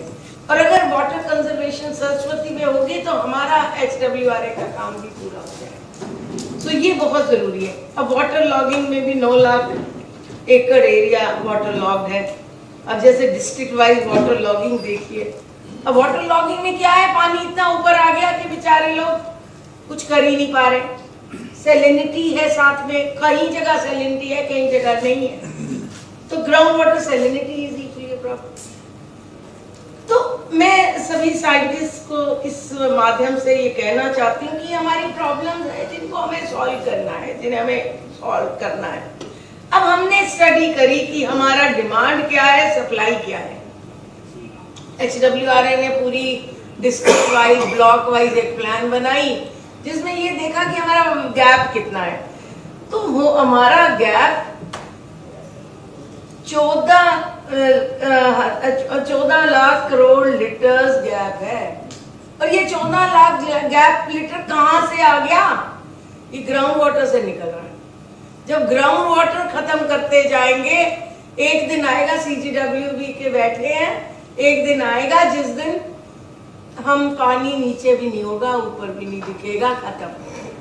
बड़ी बड़ी सिविलाइजेशन, आज हिस्ट्री की बात कर रहे हैं, बड़ी बड़ी सिविलाइजेशन खत्म हो गई पानी के साथ। और मुझे सामने ये एरिया बहुत घबराहट से दिखता है। अब हम क्रॉप्स देख रहे थे तो डिमांड महेंद्रगढ़ रेवाड़ी कम हो गई, तो लोग कह रहे क्यों कम हुई? भाई पानी नहीं है तो डिमांड कैसे बढ़ेगी? इसी तरह कल क्या हम चाहते हैं कि कुरुक्षेत्र, करनाल, कैथल, पानीपत में भी पानी ना हो? क्या हम कुछ एरिया को फ्यूचर चेन्नई बनाना चाहते हैं? नहीं। तो आज बच्चे सभी ये है, तुम्हारी जनरेशन है, तुम्हें एक कैंपेन करना पड़ेगा, एक मसीहा बनना पड़ेगा सबके लिए, समझाने के लिए कि पानी बचाना है। ये बहुत जरूरी है। तो ये वाटर गैप की डिटेल्स हैं। तो हमारे को कई मीटिंग्स हमने करी जिसमें हमने फॉलो किया। जो सबसे बड़ी चीज हमने की वो हमने 2 साल की प्लान बना ली, जिसमें हमने कहा कि हमने आधा जो पानी हम एक्स्ट्रा गैप का है वो बचाना है। और मैं कहूंगी हर एक अथॉरिटी की एक दिक्कत आती है कि हम प्लान तो बना लेते हैं, उसके बाद आगे क्या होगा? सीएम साहब ने सभी डिपार्टमेंट्स को बुलाया और कहा कि इस प्लान को इम्प्लीमेंट करना है। एक किसी भी अथॉरिटी के लिए एक बहुत बड़ा दिन था वो, जब वो सभी डिपार्टमेंट्स, अब वो मॉनिटर हो रहा है, हम लोग मॉनिटर कर रहे हैं कि उस प्लान का क्या हो रहा है।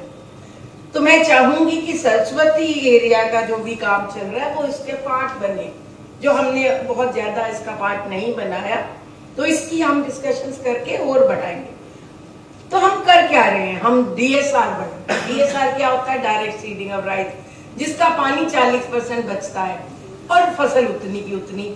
इस बार मेहनत करने के बाद सबकी अराउंड 3 लाख लोगों ने कहा हमने DSR करी, वो बहुत बड़ी बात है। 3 लाख एकड़ में बेसिकली। तो वाटर टैरिफ हमने थोड़ा बढ़ाया ताकि लोग ट्रीटेड वाटर यूज करें। IEC कर रहे हैं। क्रॉप डाइवर्सिफिकेशन में सीएम साहब का जो प्रोग्राम है वो बहुत मेरा पानी मेरा विरासत, सारा इंडिया उसकी तारीफ करता है। मैं भोपाल गई थी, वहाँ मंत्री जी ने बहुत तारीफ करी। तो इधर हम स्टोरेजेस बना रहे हैं, रेन वाटर हार्वेस्टिंग कर रहे हैं। मुझे बड़ी खुशी हुई, मैंने वाइस चांसलर साहब से बात करी, वो वाटर हार्वेस्टिंग स्ट्रक्चर्स बहुत बना रहे हैं, जो कि बहुत बड़ी बात है। रिजुविनेशन, बड़कल लेक में ट्रीटेड वाटर डाल के पानी आ गया, बहुत बड़ी बात। तो ये सब छोटी छोटी चीजें, और इसी तरह शुगर केन में हम ड्रिप इरिगेशन पे बहुत जोर दे रहे हैं, और अब हर एक शुगर मिल में कंपनियां बैठी हुई हैं और वो लोगों को अवेयर कर रही हैं और वो कर रही हैं। ये काम बहुत बड़ा है और इस पे एक लोग दो लोग नहीं कर पाएंगे, ये एक जन जागृति की जरूरत है, और उस जन जागृति में आप सब बीच में आएंगे तभी हम कुछ कर पाएंगे। कल्टीवेशन ऑफ शुगर केन में सीएम साहब ने ये भी कह दिया कि गन्ना सबसे पहले उसका लिया जाएगा जो ड्रिप इरिगेशन, बहुत बड़ी बात, पॉलिटिकली एक बहुत बड़ी decision. Crop diversification, conservation tillage पे एक्चुअली वाइस चांसलर हमें बहुत साथ दे रहे हैं, हर चीज में उनके कृषि ज्ञान केंद्र साथ लगे हुए हैं। हमें रेणुका डैम और लखवार व्यासी डैम को जल्दी खत्म करना है, हमें इंटरवेंशंस चाहिए जिसमें किशाऊ डैम में, हमें सतलुज यमुना लिंक चाहिए, हमें एक प्लेटफॉर्म चाहिए कंटिन्यूस डायलॉग का, जिसमें मैं रिक्वेस्ट करूंगी सरस्वती और यूनिवर्सिटीज बीच में एसोसिएट हो। वाटर स्टोरेजेस हम बहुत बना रहे हैं और हमें बढ़ानी है। डिपेंडेंस ऑन ग्राउंड वाटर हमने कम करना है, हमें ग्राउंड वाटर कतई नहीं यूज करना, और क्षेत्र में मेनली ग्राउंड वाटर यूज हो रहा है, वाटर चैनल्स बिल्कुल यूज नहीं हो रहे। That is my request to everybody कि वाटर चैनल्स को यूज करके जब सरफेस वाटर मिलता है ग्राउंड वाटर ना यूज करिए। देन वाटर लॉगिंग को रिक्लेम नहीं करेंगे तो गरीब किसान बिल्कुल गरीब हो जाएंगे। Local level participation, water user association, मेरी रिक्वेस्ट है वाइस चांसलर साहब से, आपका जो भी डिपार्टमेंट है अगर वो साथ हमसे लगता है तो हम MOU करने को तैयार हैं, और हम आगे और इश्यूज पे जियोलॉजी डिपार्टमेंट के साथ, जियोलॉजिकल सर्वे के साथ, जो भी जहां भी जिसको आइडिया आता है उस पे हम आपके साथ हैं, और हम जहां जहां इम्प्लीमेंट कराना चाहेंगे हम करेंगे। रिसर्च चाहिए, वाटर लॉगिंग सैलिनिटी की बहुत महंगा सिस्टम है, समझ नहीं आ रही कैसे करें। एप्रोप्रिएट एग्रीकल्चर प्रैक्टिसेस कौन सी करनी है एग्रो हाइड्रो क्लाइमेटिक जोन पे, उसकी जन जागृति और उसका क्लैरिटी। ग्राउंड वाटर ड्राफ्ट कितना है, एक मैं थैंक्स करूंगी CGWB, उन्होंने मेरी एक्वाफर मैपिंग कर दी है, जिसमें कुरुक्षेत्र में उन्होंने बताया कि यहाँ तुम अगर रिचार्ज करो तो बेटर होगा। तो मैंने पॉन्ड अथॉरिटी के वर्मा जी को सारी ब्रीफिंग कर दी है, तो वो जहाँ पॉन्ड्स बनाएंगे उसके साथ वो रिचार्ज जरूर करें जहाँ पे CGWB ने लिस्ट दी है।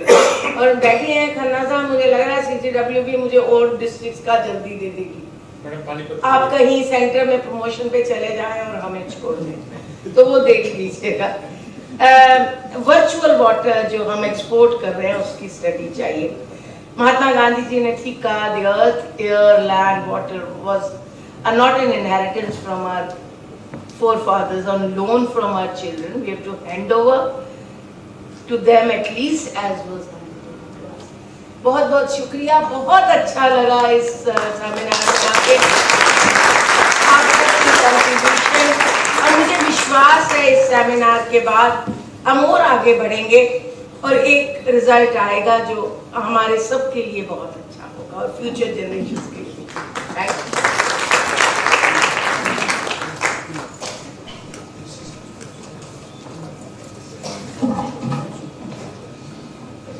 और अब मैं आमंत्रित कर रहा हूँ हमारे संरक्षक कुलपति कुरुक्षेत्र विश्वविद्यालय प्रोफेसर सोमनाथ सचदेवा जी को कि वे आए और अपना आशीर्वाद दे दें, अपना संदेश दें।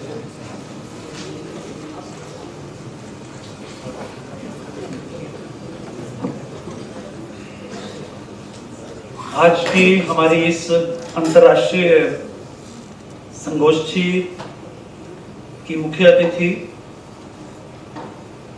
श्रीमती केशनी आनंद अरोड़ा जी, जो कि चेयरपर्सन है HWRA और फॉर्मर चीफ सेक्रेटरी हरियाणा है। इसी तरह से हमारे बीच में उपस्थित हमारे सबके आदरणीय प्रोफेसर कुलदीप अग्निहोत्री जी, आप वाइस चेयरमैन हैं Haryana literature and cultural academy Panchkula में। हमारे साथ दहस पर उपस्थित श्री प्रभाकर कुमार वर्मा जी, CGWD से श्रीमान खन्ना जी, सभागार में उपस्थित सभी विद्वतजन महानुभाव, सबसे पहले तो कुरुक्षेत्र विश्वविद्यालय की तरफ से मैं आप सबका बहुत बहुत अभिनंदन भी करता हूं और साथ साथ बहुत बहुत आभार भी व्यक्त करता हूं कि आप सब ने अपने कीमती समय से कुछ समय निकालकर इस कार्यक्रम की शोभा बढ़ाई। यह कार्यक्रम अपने आप में विशेष है क्योंकि एक तो हम सरस्वती रिवर पर और एक बहुत ही रेलेवेंट विषय पर, जल है तो कल है, इस पर हमने आज चर्चा करी। सरस्वती की बात कर रहे हैं तो जैसे डॉक्टर कुलदीप ने भी कहा कि कुरुक्षेत्र जिसका अस्तित्व ही सरस्वती से जुड़ा हुआ है, ऐसी जगह पर, ऐसी पवित्र जगह पर, ऐसी पवित्र नदी के बारे में हम लोगों ने बातचीत करी। मुझे लगता है कि हम सबके लिए बहुत ही सौभाग्य की बात है। दूसरा इसलिए भी महत्वपूर्ण है कि आज हमारी मुख्य अतिथि श्रीमती केशनी आनंद अरोड़ा जी रही, जो हमारे सबके लिए भी, मेरे समय में भी, जिस समय मैं अपनी पोस्ट ग्रेजुएशन कर रहा था पंजाब इंजीनियरिंग कॉलेज चंडीगढ़ में, so these three sisters, Arora sisters, used to be an inspiration for all the students who are preparing for civil services examination. तीन बहनें थी और तीनों बहनें, हमारा इनसे विशेष नाता इसलिए क्योंकि ये भी एक प्रोफेसर की बेटी है और प्रोफेसर जो इस करियर के अंदर है वो खास अपना लगाव महसूस करते हैं। और तीनों बेटियां तीनों हरियाणा की चीफ सेक्रेटरी बनी, जो कि मुझे लगता है कि शायद अपने आप में एक बहुत बड़ा रिकॉर्ड होगा, शायद आने वाले समय के अंदर भी कोई तोड़ पाएगा। हमारे कुरुक्षेत्र यूनिवर्सिटी के सरस्वती शोध केंद्र और हरियाणा सरस्वती हेरिटेज बोर्ड के संयुक्त तत्वाधान में आज इस संगोष्ठी का आयोजन हुआ। बहुत ही शॉर्ट नोटिस पर हरियाणा सरकार की तरफ से हमें कुछ इस तरह का फीलर मिला था कि इस पर कुछ विचार गोष्ठी होनी चाहिए, जिसके लिए इसका आयोजन किया। और इतने शॉर्ट नोटिस पर हमारे सभी विद्वतजन यहाँ मौजूद हैं, वो यहाँ पर आए, उसके लिए हम तहे दिल से उनका शुक्रगुजार करते हैं।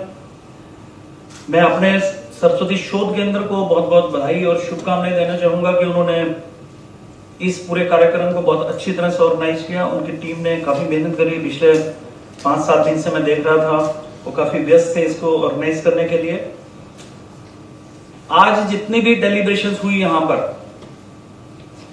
एक बात तो बहुत स्पष्ट रूप से अभी हमारे को क्लियर हो चुकी है कि सरस्वती, जिसको हम एक माइथोलॉजिकल रिवर के रूप में जानते हैं, ये माइथोलॉजिकल नहीं बट ये एक रियलिटी है।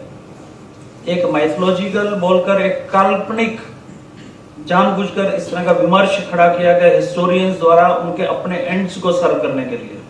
जैसे डॉक्टर कुलदीप जी ने बताया कि अंग्रेजों की एक बहुत सोची समझी मंशा के तहत इस तरह का विमर्श बना और उस विमर्श को तोड़ने के लिए हमारे जितनी भी विशिष्ट ऑर्गेनाइजेशंस हैं, आप देखिए अभी ONGC के एक्सपर्ट ने हमारे सामने बात कही, इसी तरह से इसरो के एक्सपर्ट ने अपने वक्तव्य के माध्यम से हमारे को बताया कि किस तरह से सरस्वती रिवर एक वास्तविकता थी और आज भी एक रियलिटी है कि वो जमीन के बहुत नीचे उसके पैल्यू चैनल्स वो एग्जिस्ट कर रहे हैं।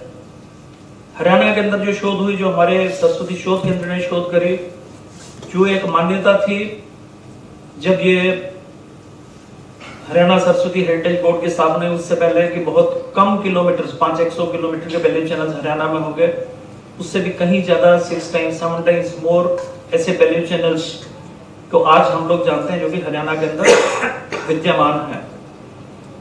तो ये सारी स्थिति स्पष्ट होने के बाद आज इसमें कोई दिमाग के अंदर दुविधा नहीं है कि ये कोई काल्पनिक नदी रही होगी। ये एक वास्तविक रूप में नदी थी और आज भी कहीं ना कहीं ये जमीन के नीचे विद्यमान है। अभी बात ये उठती है कि हम इसका संरक्षण कैसे करें। मैडम अरोड़ा ने भी आपके समक्ष बहुत ही रेलेवेंट इशू को रेज किया, जो वाटर स्कैर्सिटी की बात है। विषय भी यही है, जल है तो कल है। पॉन्ड अथॉरिटी वालों ने भी अपनी जो प्रेजेंटेशन दी उसके अंदर भी उन्होंने बात बताई कि अगर हम इसके प्रति सचेत नहीं होंगे तो वो दूर नहीं, जब हमारे पूर्वजों ने तो पानी को नदी में देखा, फिर हमारी से पहली वाली जनरेशन ने उसको कुएं के अंदर देखा, हमने टैप्स के अंदर देखा है। अभी वाटर बॉटल्स भी हम लोग यूज कर रहे हैं, तो कहीं ऐसा ना हो कि आने वाले समय के अंदर बच्चे इसको कैप्सूल या हम लोग सिर्फ टीयर्स के रूप में ही देख पाए। तो हमारी सबकी जिम्मेवारी बनती है कि हम इसको किस तरह से सहेजने का काम करें, इसके संरक्षण का काम करें। पॉन्ड अथॉरिटी ने जिस तरह से सभी पॉन्ड्स को रेजुविनेट करने का काम किया है, बहुत बड़ी संख्या के अंदर उन्होंने इसको ऑलरेडी अंजाम दिया है और उनका एक्शन प्लान भी बता रहा है कि आने वाले समय के अंदर भी इसमें बहुत अच्छा वो काम करने जा रहे हैं। तो मुझे पूरी उम्मीद है कि जिस तरह से हरियाणा सरकार, हमारे माननीय मुख्यमंत्री जी इसके अंदर इंटरेस्ट लेकर काम कर रहे हैं, हम सब लोग मिलजुल कर सहयोग पूर्वक इस चीज को करने में कामयाब होंगे। पॉन्ड्स के द्वारा भी बहुत अच्छा वाटर रिचार्जिंग भी होती है और पानी के संरक्षण का भी हम काम करते हैं। मैडम कैशनी अरोड़ा जी ने बताया कि रेन वाटर हार्वेस्टिंग, बहुत वो इसमें कंसर्न फील कर रहे हैं। चाहे हमारे को क्रॉप पैटर्न चेंज करने की बात हो, कुरुक्षेत्र में ग्राउंड वाटर यूजेस को कम करने की बात हो, मेरे से बात करते समय भी उन्होंने कहा कि हमारे को रेन वाटर हार्वेस्टिंग के बारे में सोचने की जरूरत है। तो मैंने बताया कि हमारे विश्वविद्यालय में ऑलरेडी इस समय लगभग 12 से 15 के करीब इस तरह के रेन वाटर हार्वेस्टिंग बेल बहुत अच्छी तरह से काम कर रहे हैं और आने वाले अगले 6 महीने साल के अंदर 18 ऐसे और बेल्स हम लोग, they are already in the pipeline, already we have done the bidding, वो हम बनाने जा रहे हैं। तो ये ऐसे ऐसे छोटे छोटे प्रयास हैं जो हम सबको मिलकर कर रहे हैं और आने वाले समय के अंदर हम इसके बहुत अच्छे रिजल्ट्स एक्सपेक्ट कर सकते हैं। इसी तरह से कुरुक्षेत्र यूनिवर्सिटी आप सब लोगों के साथ मिलकर, मैंने देखा है कि इसमें ONGC, इसरो जैसी agencies, central ground water board, हमारा जो हरियाणा सरस्वती हेरिटेज बोर्ड है, जिनके कौशिक जी यहाँ पर बैठे हैं, रिप्रेजेंट कर रहे हैं, हम सब लोग मिलकर, हमारे पास जियोलॉजी डिपार्टमेंट है, हमारे पास जियोग्राफी डिपार्टमेंट है, हमारे पास एंशिएंट हिस्ट्री आर्कियोलॉजिकल डिपार्टमेंट है, प्लस हमारे पास एक स्टूडेंट्स की बहुत बड़ी मैन पावर है जिनको हम सोशल अवेकनिंग के रूप में यूज कर सकते हैं। हमारे पास लगभग 800 के करीब NSS, NCC और यूथ रेड क्रॉस वॉलंटियर्स हैं जो इस तरह के कम्युनिटी एंगेजमेंट कार्यक्रमों द्वारा एक सोशल अवेकनिंग का बहुत बड़ा काम कर सकते हैं। अभी वर्मा जी मेरे से बात कर रहे थे कि वो इस तरह से सोशल अवेकनिंग के बारे में छात्रों को कैसे यूज कर सकते हैं। तो मैं कहना चाहूंगा कि कुरुक्षेत्र विश्वविद्यालय इसके लिए पूरी तरह से सहयोग करने के लिए आपको आश्वासन देता है, क्योंकि पानी के बिना कई सारी सिविलाइजेशंस खत्म हो गई और पानी को बचाने के लिए इसको जन अभियान बनाना बहुत जरूरी है, जन जागृति बहुत जरूरी है। इसीलिए कहा गया है कि जल है तो कल है। अभी हमने नेशनल एजुकेशन पॉलिसी 2020 को अपनी यूनिवर्सिटी में इंप्लीमेंट किया है। मुझे बहुत खुशी है आप लोगों से शेयर करते हुए कि कुरुक्षेत्र यूनिवर्सिटी ने पूरे देश में सबसे पहले इस पॉलिसी को न केवल अपने विश्वविद्यालय में, अपने सभी एफिलिएटेड कॉलेजेस के अंदर भी हमने इसको लगाया है। मेरा यह मानना है कि जहां पर प्रॉब्लम है वहीं उसका सॉल्यूशन भी है। मैं पीछे एक जो पेटेंट अटॉर्नी है उनसे बात कर रहा था, अभी मैंने पिछले 2 साल में पेटेंट्स के बारे में भी बहुत अच्छा काम किया। लगभग 53 पेटेंट्स यूनिवर्सिटी ने फाइल किए, जो कि अपने आप में एक बहुत अच्छी अचीवमेंट यूनिवर्सिटी के बिहाफ पर रही। तो उन्होंने मेरे को यह बताया कि बहुत सिंपल तरीका है कि पेटेंट कैसे कराना है। कहते हैं आप कुछ भी कर रहे हो, अगर उसमें कहीं कुछ प्रॉब्लम फेस हो रही है आपको and you are able to find out some solution, कैसा भी सॉल्यूशन, छोटा मोटा सॉल्यूशन जो कि उस प्रॉब्लम को एड्रेस कर रहा हो, then that that particular problem is patentable. यानी कि वो एक रिसर्च का विषय है और पेटेंट हो सकती है और बहुत अच्छा उसका रिजल्ट सामने आ सकता है, टेक्नोलॉजी ट्रांसफर तक हो सकती है। तो मैं चाहूंगा कि हमारे जो शोधार्थी, हमारे रिसर्च स्कॉलर जो है, जो हमारी लाइफ की प्रॉब्लम्स हैं, जैसे saline water salinity is a big issue in Haryana, उसका कैसे सॉल्यूशन निकालें। मैडम ने भी अपने वक्तव्य के अंदर कहा कि it's a very complex kind of issue, we are not able to find out some implementable kind of solutions. So we should try to find out some solutions which are implementable in nature, जो कि हम आसानी से लगा पाए, जो कि easy to implement and it is cost effective also. Only then it is going to be say acceptable also. तो अगर हम हमारे शोधार्थी छात्र मिलकर कुछ इस तरह की जो हम रूटीन के अंदर सोसाइटी के अंदर प्रॉब्लम फेस करते हैं, अगर हम उनके कुछ सॉल्यूशंस दे पाए, तो that is going to be a big contribution on the part of all of us.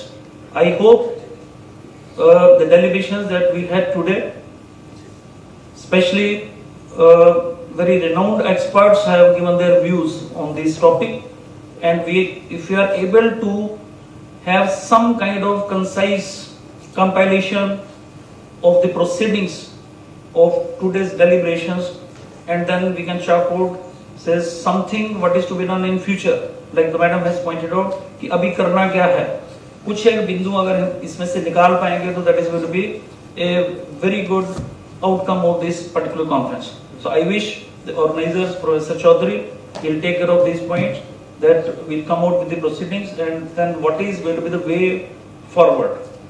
So if you are able to give some points, maybe in consultation with our Haryana Saraswati Heritage Board and other experts, we can pinpoint something. One point is very common, wherein all these agencies need to say join hands and cooperate with each other, so that we can find out some kind of implementable kind of solutions which are easy to implement in the field. So with these words, I will be concluding my talk. Once again, आप सब लोगों का दिल की गहराइयों से बहुत बहुत आभार, आप सब लोग यहाँ पर आए, स्पेशली हमारी चीफ गेस्ट और हमारे प्रोफेसर कुलदीप जी और जितने भी दूसरे हमारे विद्वजन डायस पर हैं, बहुत बहुत धन्यवाद। जय हिंद।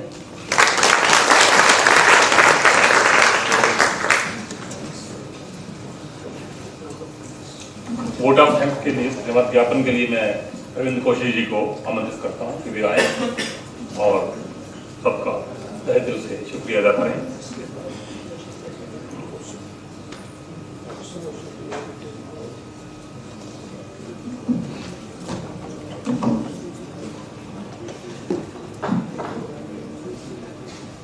भरा नहीं जो भावों से बहती जिसमें रसधार नहीं, मनुष्य नहीं वो पत्थर है जिसको स्वदेश और सब संस्कृति से प्यार नहीं। आज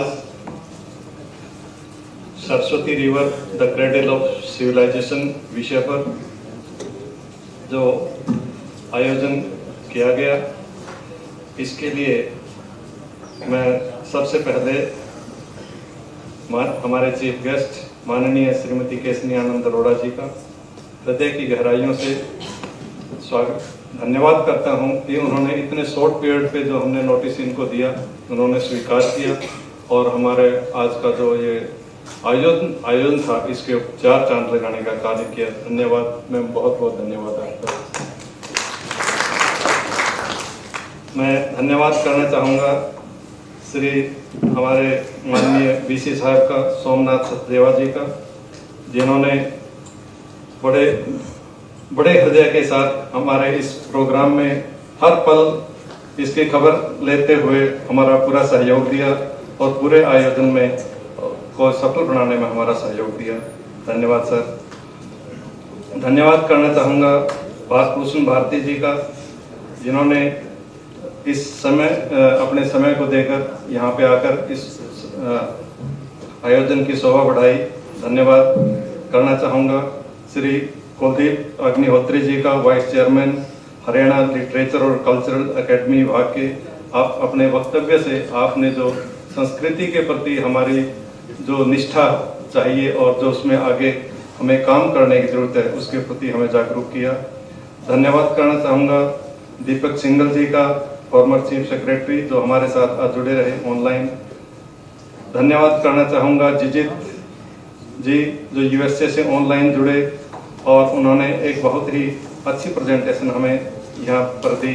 राजेश पुरोहित जी जो ऑनलाइन इस सेमिनार में हमारे से जुड़े, श्री कल्याण रमन जी, श्री ए.के. गुप्ता जी, श्री एन.पी. सिंह जी, श्री आर.सी. भारद्वाज जी,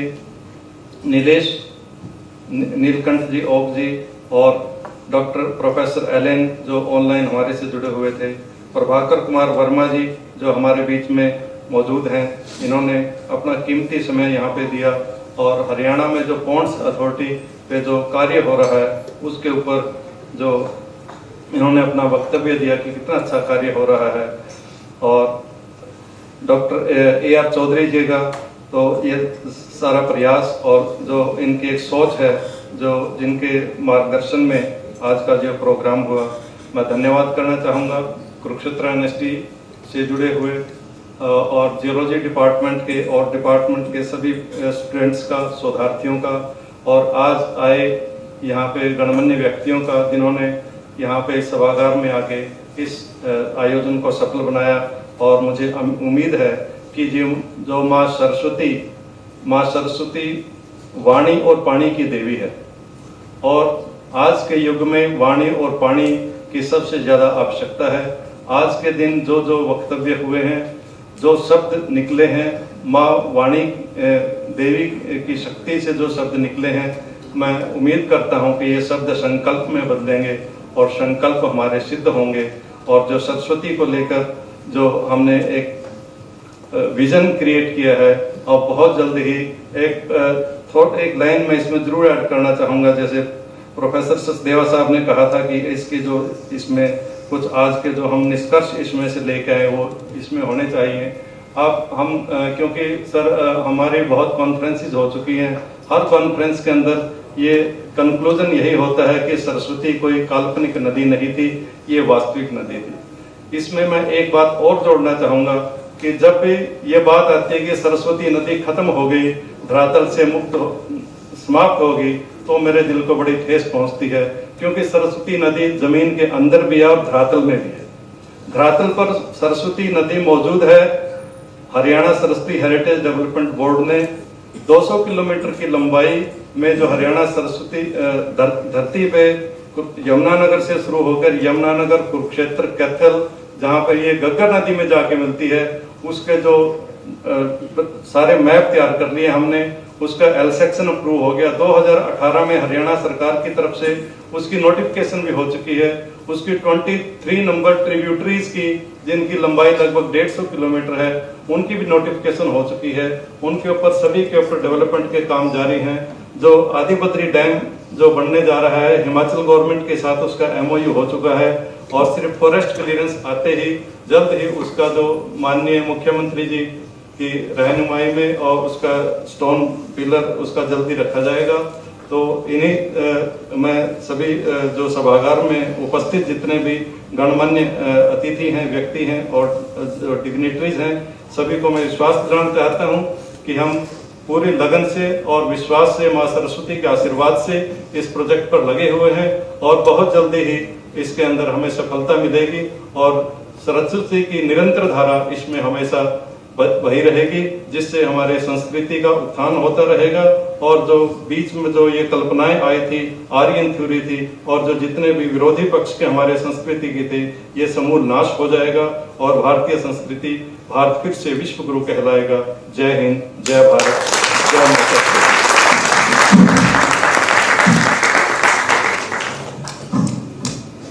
धन्यवाद। और अब अंत में राष्ट्रगान के लिए सभी अपने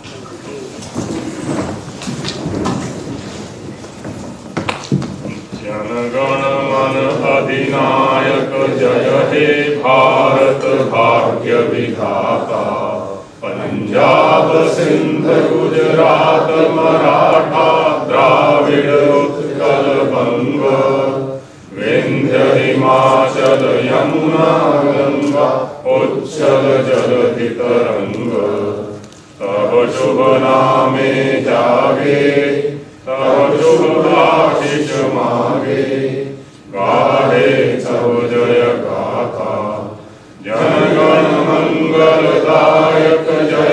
भारत भाग्य विधाता। जय हे जय हे जय हे जय जय जय जय हे। भारत माता की जय।